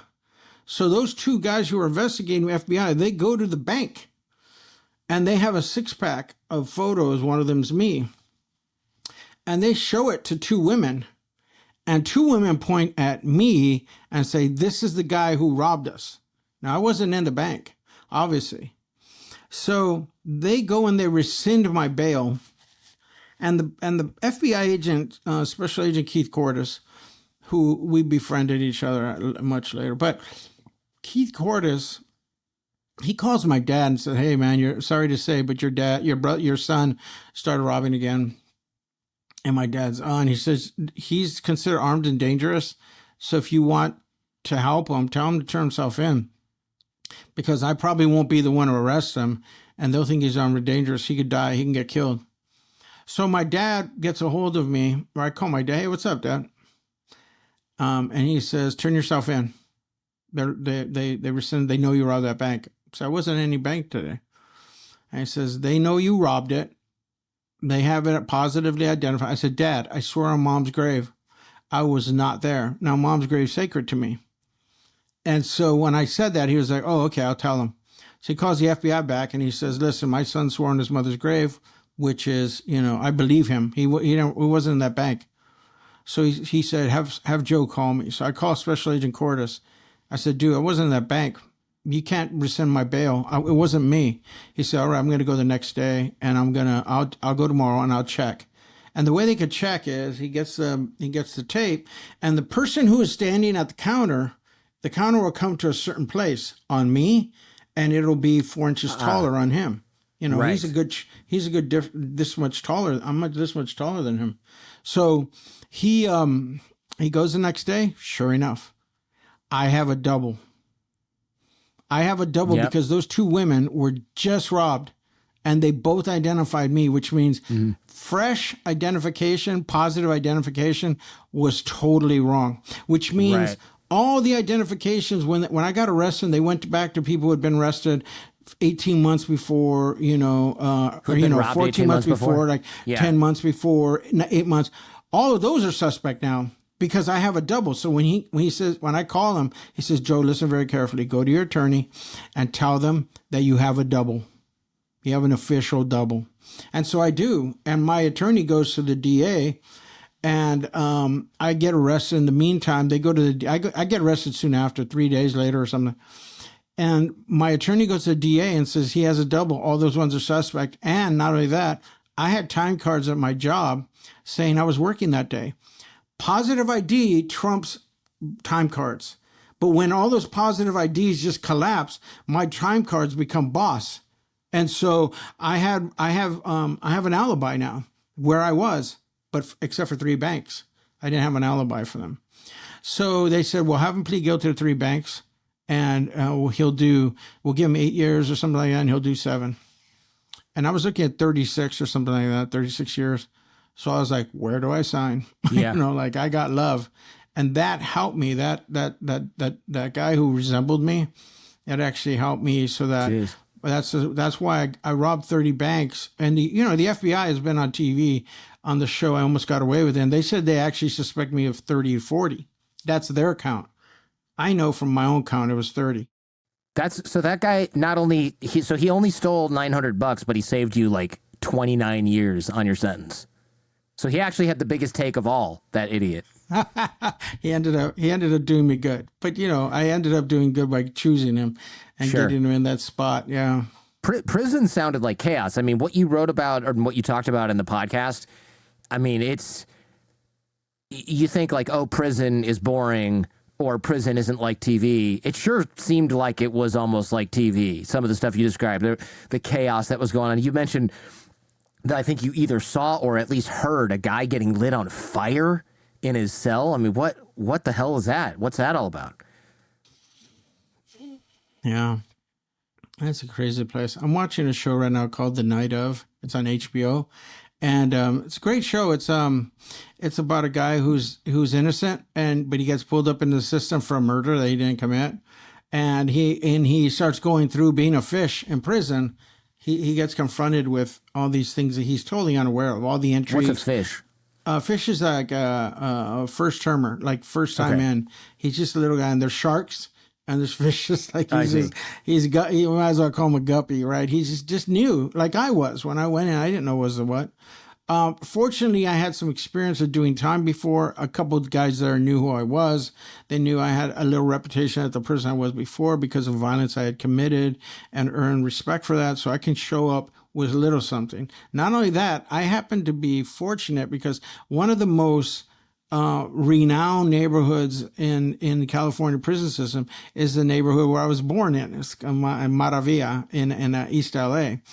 That's just by chance. I was born in like a legendary place in the lore of prison gangs and prison violence, that kind of. I see. So I'm able to say I'm from Maravilla and goes, oh, who do you know? And I just tell them whatever. But so I had some access to I had some resources that when I first went to Lompoc that other guys didn't have, who just going for the first time. But this show that I'm talking about I'm with my girlfriend, and I'm realizing there's a lot of things that are going on that actually happen. They've accelerated it for the purpose of the show, but there's a lot of things you have to confront that are scary, that are dangerous, and if you're not savvy, they can come at you. And it was very wild. The fire one was.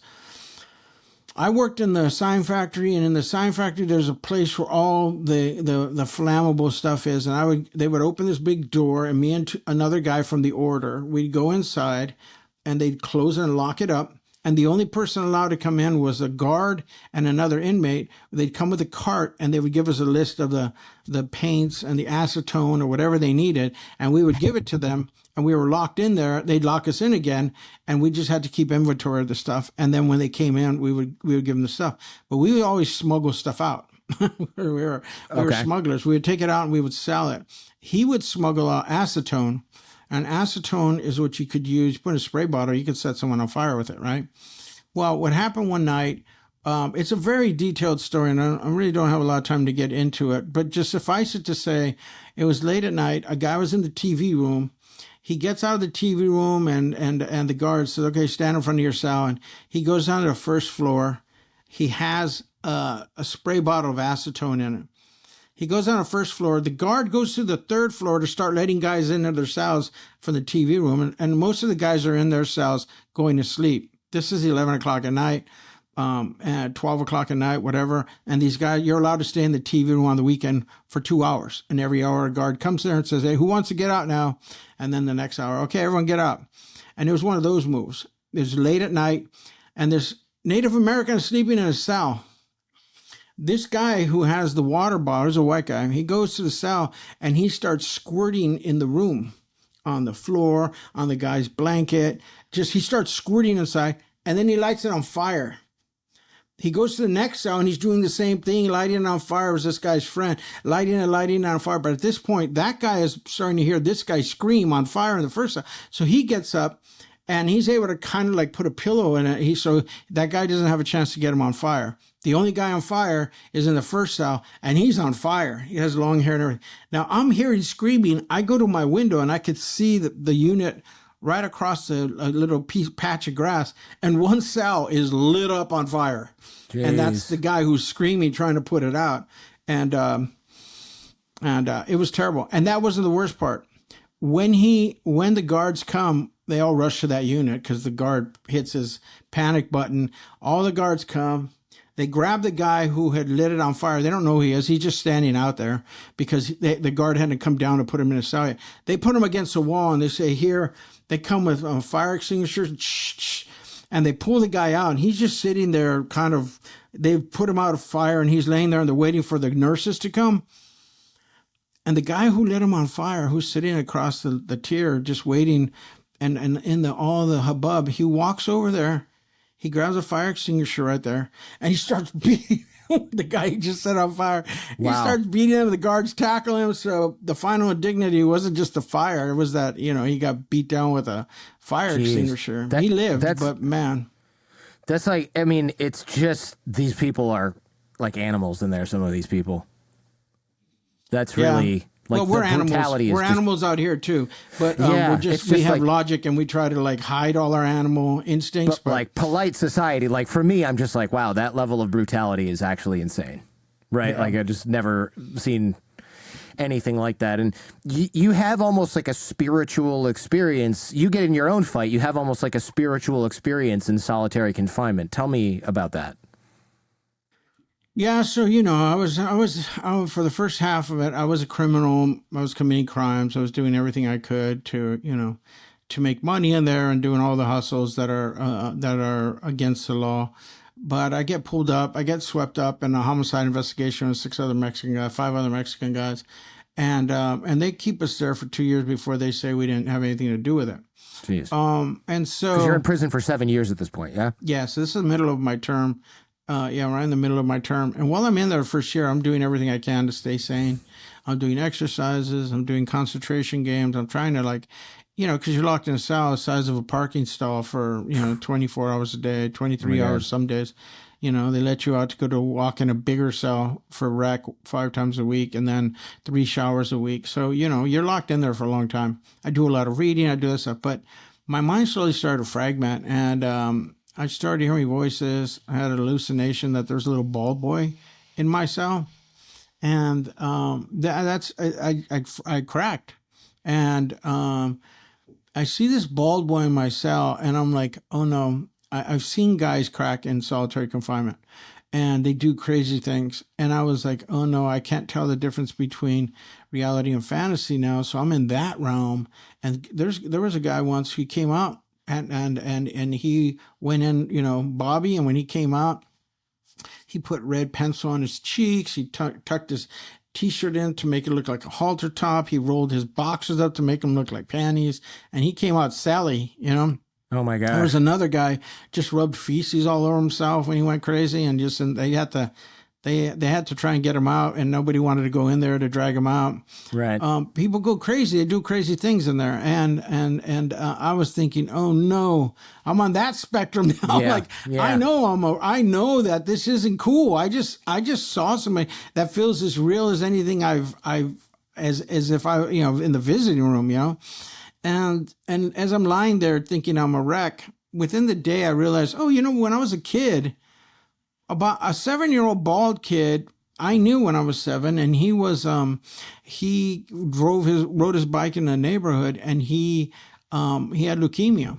And he's riding, we become friends, and he said, "Hey, can you come to my house? I got a little club in my garage." And I asked my mom. She calls his mom, and we go over there. We're best friends now. It's just 2 blocks away. I ride my bike over there, and in his garage, the parents had set up a little clubhouse in the back. So we go in there, and he grabs his hair and he takes it off and he puts it on the thing. It's got all these loops of tape in there. I'm like, "What's going on?" He goes, "Oh, I'm sick. That's nothing." Because when he would ride his bike coming in the neighborhood, he had his hand on his head, and he was riding his bike, and the little hair was flapping up, So I knew there's something weird with his hair. But, he had leukemia, and 3 or 4 months later, he died on the way to church. My dad told me my friend died. He's in heaven now riding his bike.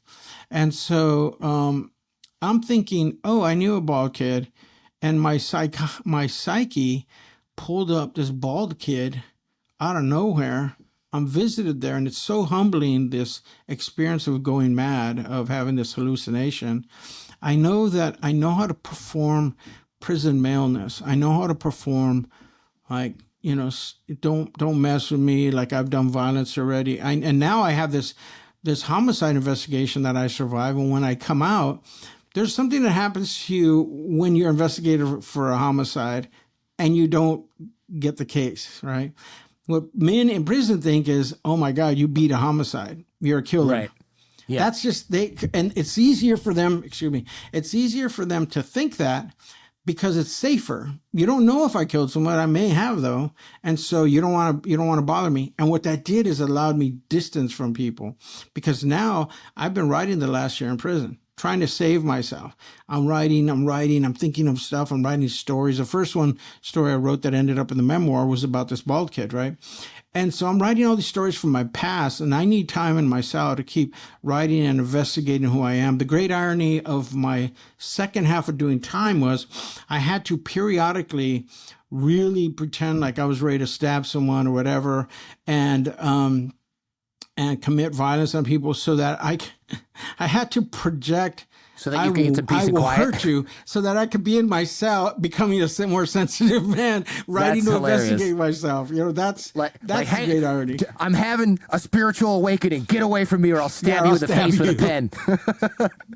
I'm having a compassionate awakening, and if you disturb me, I will shiv you with a sharp toothbrush. Yeah, this is crazy. So what was scarier than going to prison or having to take a cold, honest look at yourself? Cold, honest look. I was because all the crimes I did and all the violence I did, and starting with my dad, 16, it was like I'm wired for that. I'm made for that. So much violence. I've already committed so much violence that I know I'm fearless. I've robbed 30. I walked in there, ready to die. I'm a fearless man. But there's a reason why I was doing this external stuff, because I didn't want to go inside and deal with the internal stuff. I was afraid of going in there. So what I realized when I started investigating myself is, man, this is hard.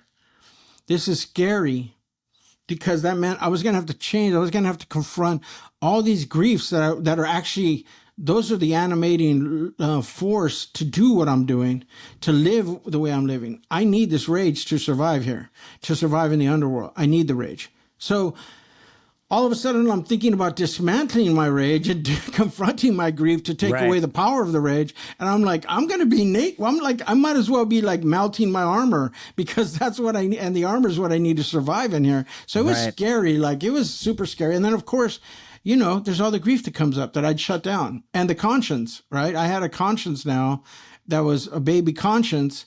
And I was so distraught to think about all the harm that I had caused. It's like I opened up a little bit of my conscience, and everything was waiting to just all the bad that I'd kind of pushed away. And there was a lot of bad and a lot of regret. There was a lot of shame.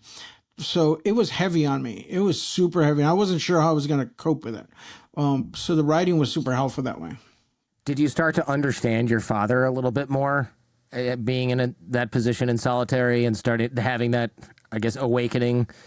Yeah, it's this interesting thing where I was raised Protestant, Christian, evangelical, and they always tell you got to forgive people. But I also got this little Buddhist tract in solitary, and I started doing this correspondence course with, sort of Eastern ways of looking at the world. And what was interesting about that was that I'd been forgiving my dad for years, and it never took.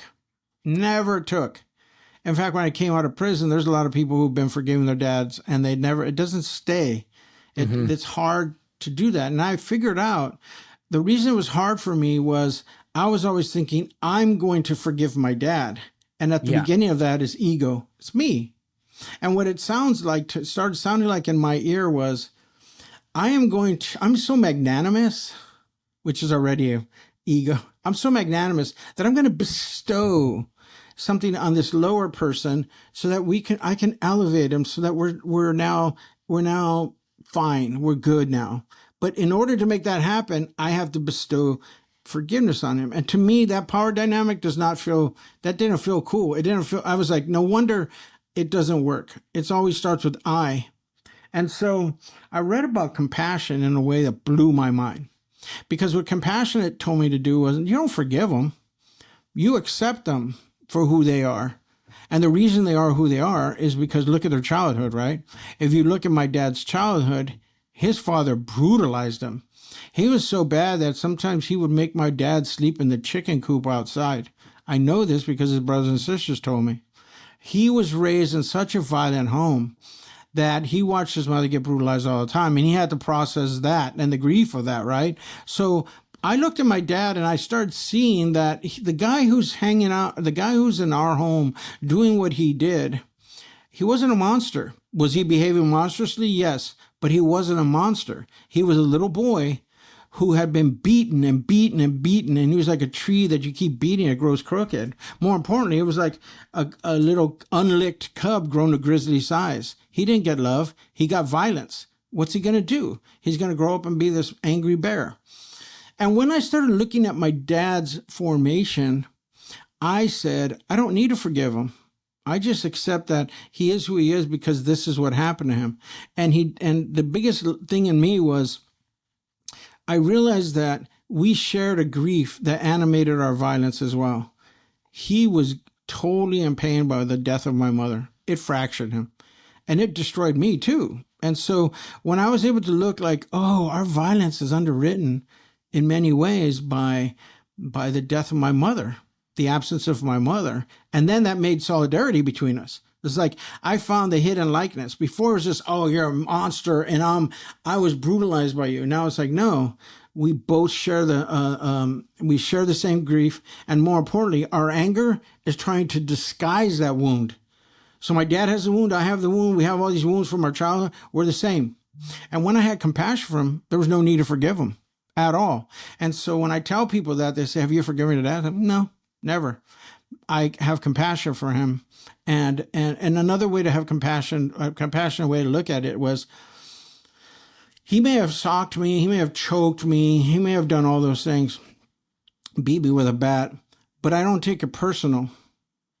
And people are like, how can you not take it personal? Right. It literally happened on your person. And I get it because I didn't understand it before either. When people would say that, I was like, it happened to your person. How do you not take it personally? And the way you don't take it personally, and the way that helped me move away from like, oh my God, he did all this thing to me, was that if you had lined up 100 sons, they were all going to get beat. Because it wasn't about the sons. It was about what was in him. And he didn't know how to deal with stress. And he was always going to beat somebody. And then that way I was like, it's not about me. It's not about me. And so I don't look at it like you did this to me. I look at it as you did this to yourself. Your conscience now has to deal with what you did to your boys. Your wife told you, take care of my boys before she died. And the courts took us away because you failed at taking care of your kids. You have to live with that shame. You have to live with that regret. I let it go. I have compassion for you. It didn't happen to me. I said this at a conference once, Sun Valley Writers Conference. And there's a famous writer there named Frank McCourt who wrote a book called Angela's Ashes. I don't know if you've ever heard of it or read it. One of the greatest best-selling memoirs of its time, of all time. And Frank McCourt came up to me afterwards And he said, I've never been able to verbalize that. Because the book, Angela's Ashes, was how his dad was such a drunk and spending all the money and beating the kids and beating his wife, was that some of the kids died because they didn't have food. And his dad it was terrible in that regard. But Frank said, I've been trying to articulate this, but you articulated it so well, because I don't feel like I need to forgive my dad, and nobody understands that. He says, I really appreciate that. Behind him was a guy named Brayton Braytonbach, who was this great poet from South Africa. He came from a big family. Braytonbachs were prime ministers and generals and that kind of thing. But in the 60s, he became a radical. He ran with Mandela's crew, the African National Congress, and he had to leave the country because there was death threats. He snuck back a few years later to see his mother. He was snitched on, and they arrested him, and he did time with Nelson Mandela. Now he was free. He's a great poet, sensitive, sweet man. He comes up to me after I talk about how I didn't forgive my dad, and he was like, man, that's exactly how I feel about my guards. I don't need to forgive them. I have compassion for them. So I feel like this idea, if you've gone through really terrible abuse by people, and one of the ways you can let go of this trauma of having been brutalized by authority is to realize it wasn't about you and find a way to move away from it, not with forgiveness, but with compassion for them. Like, that's the way they were raised to see the world. And that was the system they were raised in, and so. Were you able to apply that same realization to yourself, that compassion? Yeah, what was cool was it was easy to give it to my dad. It was really hard to give it myself. That's a good question, Jordan. That's a great question. It was so much harder for me. And you know what? Sometimes I struggle with things, and I realize even at my age, 64, I've been out 29 years now. Sometimes it's still hard because of the regret and the shame that I've been wrestling with all these years. Sometimes in a moment of like real, like spiritual, emotional fatigue, it's hard for me to give myself compassion. But that's always going to be my work, right? It was always going to be my work, and it's what I strive for. Yeah. I wonder, when you got out of prison, were you ready to be around normal, good people? Was that something that you fit back into easily? Well, I was raised, I'm a preacher's son, and so I have social skills because of that. And then I was very smart. And so also I learned, I had a lot of savvy having been in prison and being able to look at people and stuff. So I came out with confidence that I would be able to like graft myself onto the body politic, the host body of citizenry. I was scared that I wasn't going to, that I might fail, but I wasn't afraid that I could connect with people again. I had a correspondence with this writer named Richard Rodriguez for a couple of years. He's a great essayist, and he was like, I'll get you work as a journalist. You're already a writer. You're a better writer than some people I know. And he gave me all this confidence. So when I came out, I had a pretty soft landing because I got gigs writing pretty quickly. And I'm also a fortunate writer in that when I started writing, people would come to me and say, can you write on this topic? Can you write on that topic? And so I'm one of the rare writers who I didn't have to pitch a lot. I didn't have to go and say, can I write for you? It's just people would come, hey, Joe, this happened. Can you write this? Joe, this happened. So I was fortunate when I came out to have that validation. Like I published within 3 months in the Examiner, 6 months I was in the LA Weekly, and then the LA Times op-ed page. So I was getting a lot of attention. And that LA op-ed piece got me on 48 Hours on a Dan Rather on bank robbery and stuff. Yeah. So that's how it happened for me. You have a daughter, correct? Yeah. How did you tell her about your past? And I wonder how you tell other people. How do they normally react? So for some reason, we got the impression, kids hear things, they know things. She'd already been in school. A lot of the parents in school knew that I was, had been in prison or whatever. So I suspect that she was hearing things from other kids or something, but she got the impression that I knew something about banks because we hung out all the time, we were very close. And I was picking her up from taking her to school, picking her up. And one day she was like, hey, do you know anyone who's robbed armored cars? She was asking about, and what's a bank robbery? And so I realized, okay, she's asking questions around the edge of what happened with me. And I didn't know when I was going to tell her. But I felt like I needed to introduce her to the concept of what happened. Now, I was prepared for this because ever since she was little, when there was a cartoon where some kid offended the group of people and he was shunned, and then they had to figure out how to get back to him, get him in, and absorb him back into the group, I would always highlight those. You see, sometimes people do bad things, but we have to be willing to let them come back in their little society. I was constantly hitting with those themes, and they're in every show. There's episodes in every show, you know, little kid show. And so I was preparing her for this for years before she got to 7. So she was 2, right? So I knew this day was going to come. And so I told her mom that I was going to tell her. I think it's time to tell her because she's asked 3 times this week about bank robberies. So we decided that one Saturday we were going to spend the day with her. Because once you spend a long time with a kid, you're doing things, they just feel safe. Their nervous system is so calm. And then we're like, hey, let's go get some froyo, you know. We go get some frozen yogurt and we bring it home and we're having a great time. We've been together for 6 hours, 7 hours or something, and said, hey, I got something to tell you. And she goes, what? Okay. And I said, I bring my book. And on the cover of my book, you know, title of my memoirs, The Man Who Outgrew His Prison Cell. Joe Loya Ltd. You can get it and I'll sign a copy of it for you. But yeah, it's The Man Who Outgrew His Prison Cell. And I pull it out, and on the cover is this the iconic photo of me walking out of a bank, the FBI surveillance photo with a trench coat and a suit and a tie and all that stuff. And, you know, with my Ray-Ban sunglasses, it looks pretty badass. Anyway, I come to show her, I said, listen, a long time ago, your dad, when I was a young man, you know, I was very angry. I made a lot of mistakes. One of the mistakes I did is I robbed a lot of banks. And when I did, I went to prison. And when I went to prison, I changed my life and I came out. I'm a writer now. You know, you see me always writing, and the society has taken me back in because they saw that I changed my life. And that's why you and I get along. I'm a good father now. I'm a good person. And so I changed my life, and I show her the book. You see, I wrote this book, and this is about how I changed my life. And her first question was, oh, did you have to pee in a bucket? and it turned out, I was like, and I told her, I was like, no, I wasn't in the Bastille. It wasn't an 18th century French prison. That's what I said. Right. Because I had seen the image she was talking about. There'd been this cartoon in Phineas and Ferb where some guy goes to prison, and when he gets locked in the cell, they give him a bucket that he has to, you know, do his business in, right? And to her, that's what she imagined prison was. And she asked, you know, 1 or 2 questions, and then she was like, can we go play?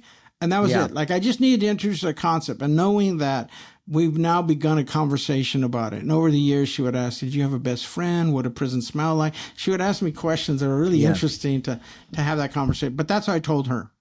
Now, you ask, how do I tell people? Well, I'm afraid to ask, but I will anyway. What does prison smell like? That's not a bad question. Kids always have really good questions, actually. Often, I should say. Yeah, the answer is it smells myriad on any given day. You walk by one guy's cell, it smells like tuna. They just opened a can of tuna. You walk in another guy's cell, it smells like cigarettes. Another guy, the devil's lettuce. Like, you walk through it, and you're just, every cell has a different stench coming out of it, right?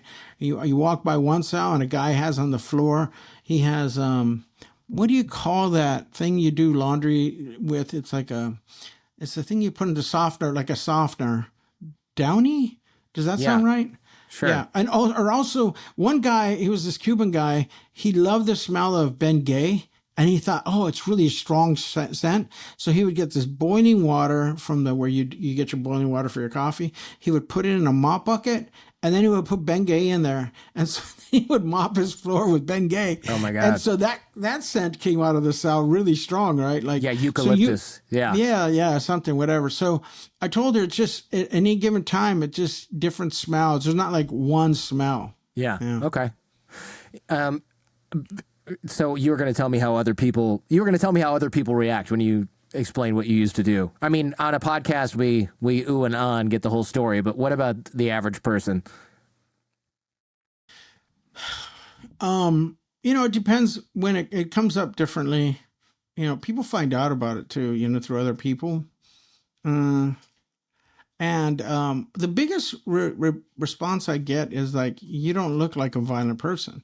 Like, because I come out here and I don't let anyone read violence off me. I'm not trying to intimidate anyone. I don't perform that hyper male thing out here at all. So nobody picks up. I mean, I still have aggression from me that I dialed from a 10 down to about a 2 or 3, and that's Sure. a 3. That's as low as I can go, and it's still sometimes a little intense for people, but mostly there's no real, and that's the response I get. People are like, "Wow, you don't." It's hard to see you like that. My girlfriend told me that just last night. It's when we were talking about prison and stuff. She goes, "Man, it's hard to imagine you being that guy." Because now I'm kind of a big old sweep air, so. Sure. So, I mean, I'm a big guy and everything, but I'm kind of a nice guy. So most of the responses are like that, You ever watch heist movies or anything and think Love like, heist no, movies. In fact, I'm trying to put a podcast together where every week I talk about a different heist movie. There's hundreds of them. They come out all the time, and I have opinions about them. So I want to do a podcast in which I break down a heist movie. I think that's a really fun idea. You could take a scene and go, this would not work, or here's why, or this is a bad idea. There's a better way to do it, but it wouldn't look as good. So Hollywood chose this one. Let me hit a note on that real quick. In the podcast, what I would do is I would have guests who were in a heist movie, wrote a heist movie, directed a heist movie, acted in a heist movie, like somebody, because I was in Baby Driver, so I could have anyone there. I could have Jamie Foxx on. I can have John Hamm on. I could have people who I know who are in the business, who've directed, written, whatever. So I feel like I'm in a unique place for that because I've consulted in Hollywood for like a consultant and was in Baby Driver. So anyway, go on. Yeah, I think that would be fun. Let me know if I can help with anything like that. That sounds like a fun side gig, a little project. The banks you robbed, they were all in LA, right? So, and I assume you keep your money in a bank now and not in a dirt, pile in the back of your garage. Did you ever rob a branch of the bank that you now use as a customer? That's a good question. I didn't rob only in LA. I robbed as high as Ventura and all the way in San Diego. So okay, but it was Southern California. Area. Southern California, I'm curious. Yes. Because if you rob a Bank of America, are you a Bank of America customer now? That's exactly right. I gave Bank of America the blues, and I'm a great customer for Bank of America, and I like Bank of America. They've done me nothing but good, and so it's weird. I pulled this move once. I talked to this guard at my Bank of America when I was living in another city, and I went up to him and I started talking. Man, I see you here all the time. How do you like your job? Is it dangerous? Whatever. And he got close. We got kind of like friendly. And he's like, hey, I said, like, how do you make sure that you're protecting everyone? He says, oh, and he gives up the game to me after a year or two, right? Like, he's a guy. I told him I was from East LA, and he says, yeah, my mom moved me from East LA because she didn't want me getting into gangs, so I came up here. And so we had the solidarity thing. And he told me a lot of things about bank robberies and stuff. And one day I said, I know, man, I was once in a vault when it got robbed. Technically true. Yep. And he was like, really? I was like, yeah, man, it was scary. And that line is, George Clooney says that line in the movie he did with Jennifer Lopez, Out of Sight. He leans into a banker and he says, hey, man, I was once in a vault when I was robbed. And we already seen him rob a bank and he was in the vault, right? So I use that line with this guy and I wonder if he ever figured it out. This is like when you told your dad, I swear on mom's grave I was not in that bank. It's like, okay, well, he said he didn't rob the bank. Well, that's not what I said. What I said was I was not in the bank. Again, technically that's all true. I was admitting to. And what's interesting about that story that I didn't get to, Cordis liked me. Special Agent Cordis liked me. He never met a bank robber like me. He told me so. And once we were driving to the court, and he was in the back. He said, I never met anyone like you, Joe. Your friends are so nice. I understand what your dad did to you, but I'm usually gangbangers are here, tattoos, drug addicts. He says, I don't, you're really smart. You can be whatever you want. And then his partner said, I've never seen him weirded out about a case like with you. And I told him, hey, Cordis, I said, too much analysis causes paralysis, so let it go. And he was like, that's exactly what I'm talking about. He said, I could use that with my boss, man. And that was the kind of relationship we had. So when he called me on the phone, he says, you have a double. Tell your lawyer about the double. But I'm not going to talk to you about how your car was found a mile away, overheated. We're not going to talk about that, all right? Right. So even he knew that I was very, very I was very particular and specific about what I was admitting to, which is I wasn't technically, my feet never hit the tile of that bank, right? I was never on the other side of that door, but I'm not saying that I wasn't the getaway driver. Fortunately for me, the weird thing was that the truck that was following me, like I said there was only one driver. Right, because they only saw my head. Passenger seat. So there was a way in which my car may have been involved, but he couldn't prove. Anyway, bottom line is that he let that go. He wasn't going to tell a district attorney about that. So yeah, it was cool. That's funny. Do you think you'd be able to rob a bank in 2025 from a technology standpoint? Because now there's so many cameras and there's so much better. Like they're 4K. Before, when you were doing it, it's like grainy shot, can't read the brand on your shirt, one angle, you know, the tape's all messed up because it's 20 years old. Now it's like 4K view, parking lot, every corner of the place. You know, that's not the worst of it.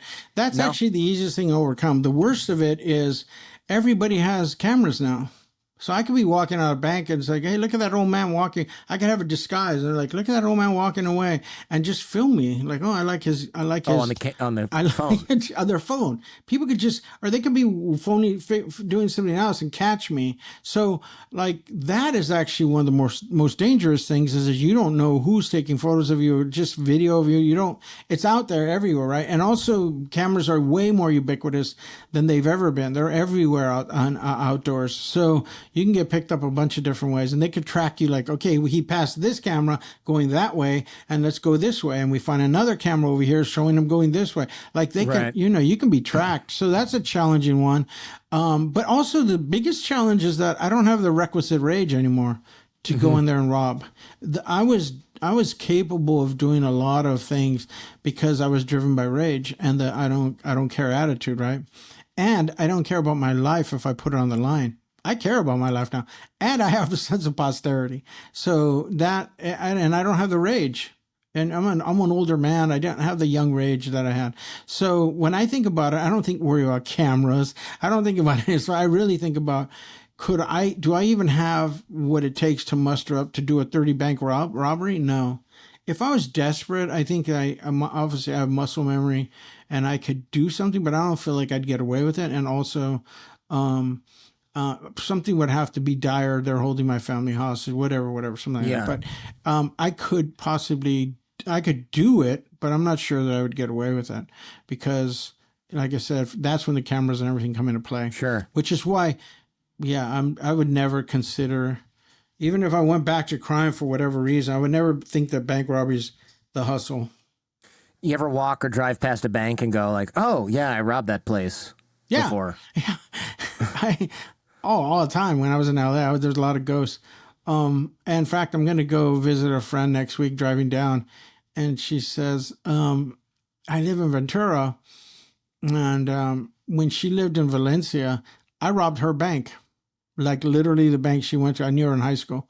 I've known her since high school. And I robbed her bank. And she was like, man, I could have been to the bank when you were robbed. I said, yes, you could have. So she told me she moved to Ventura. And she said, I'm sure you didn't rob a bank in Ventura. And I said, you're wrong. Well, I didn't rob a bank. I robbed a bank not far from you, in fact. Yeah. So, yeah, I mean, I have in Orange County where my brother lives, I've passed banks that I robbed and like been able to tell them, oh, here's how I got away and whatever. But yeah, I have.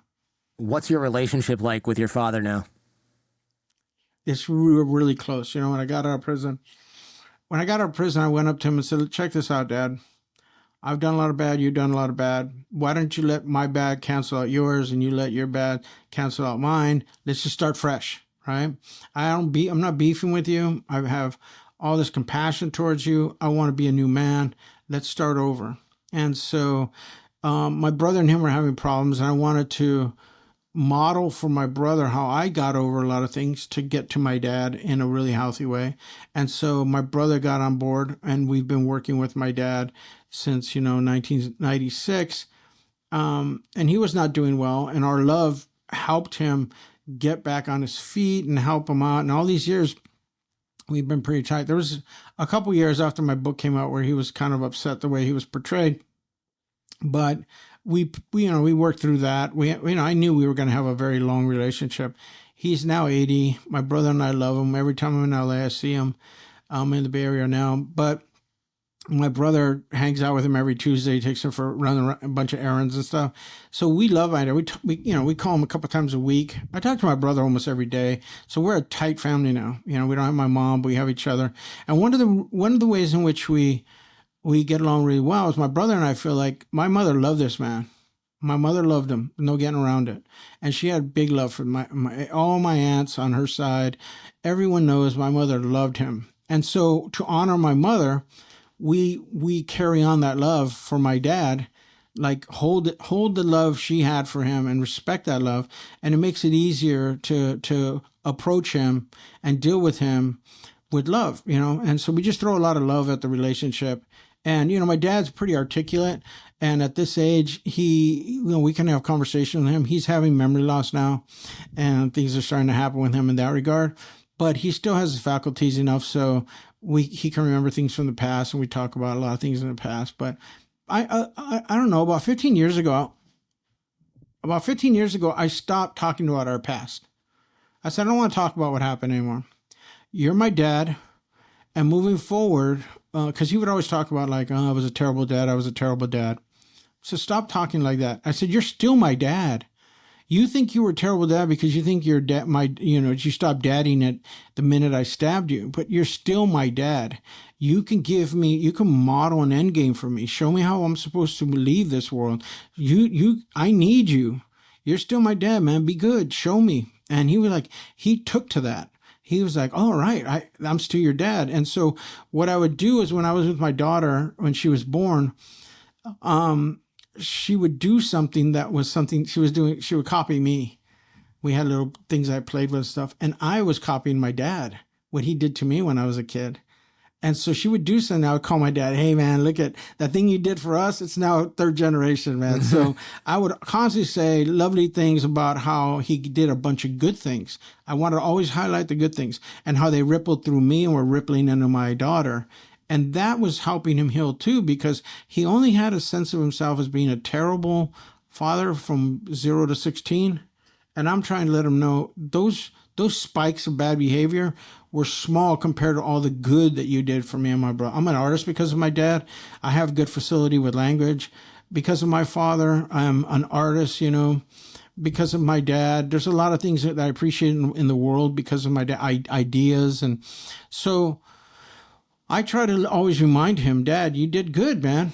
And my brother's super talented and super smart and super, educated and an artist as well. So we feel like we got that from my dad, and we always let him know, you did us good, Dad. You did, there were some moments in which it was traumatic, but overall, you did things that hurt us, but you gave us so many tools and resources so that we could work through it. So it's just complicated. It's a paradox of life, Joe Loya, thank you very much. It's a fascinating story, really. It's wonderful to be here, Jordan. I appreciate you. You asked a bunch of good questions, so kudos to you, man.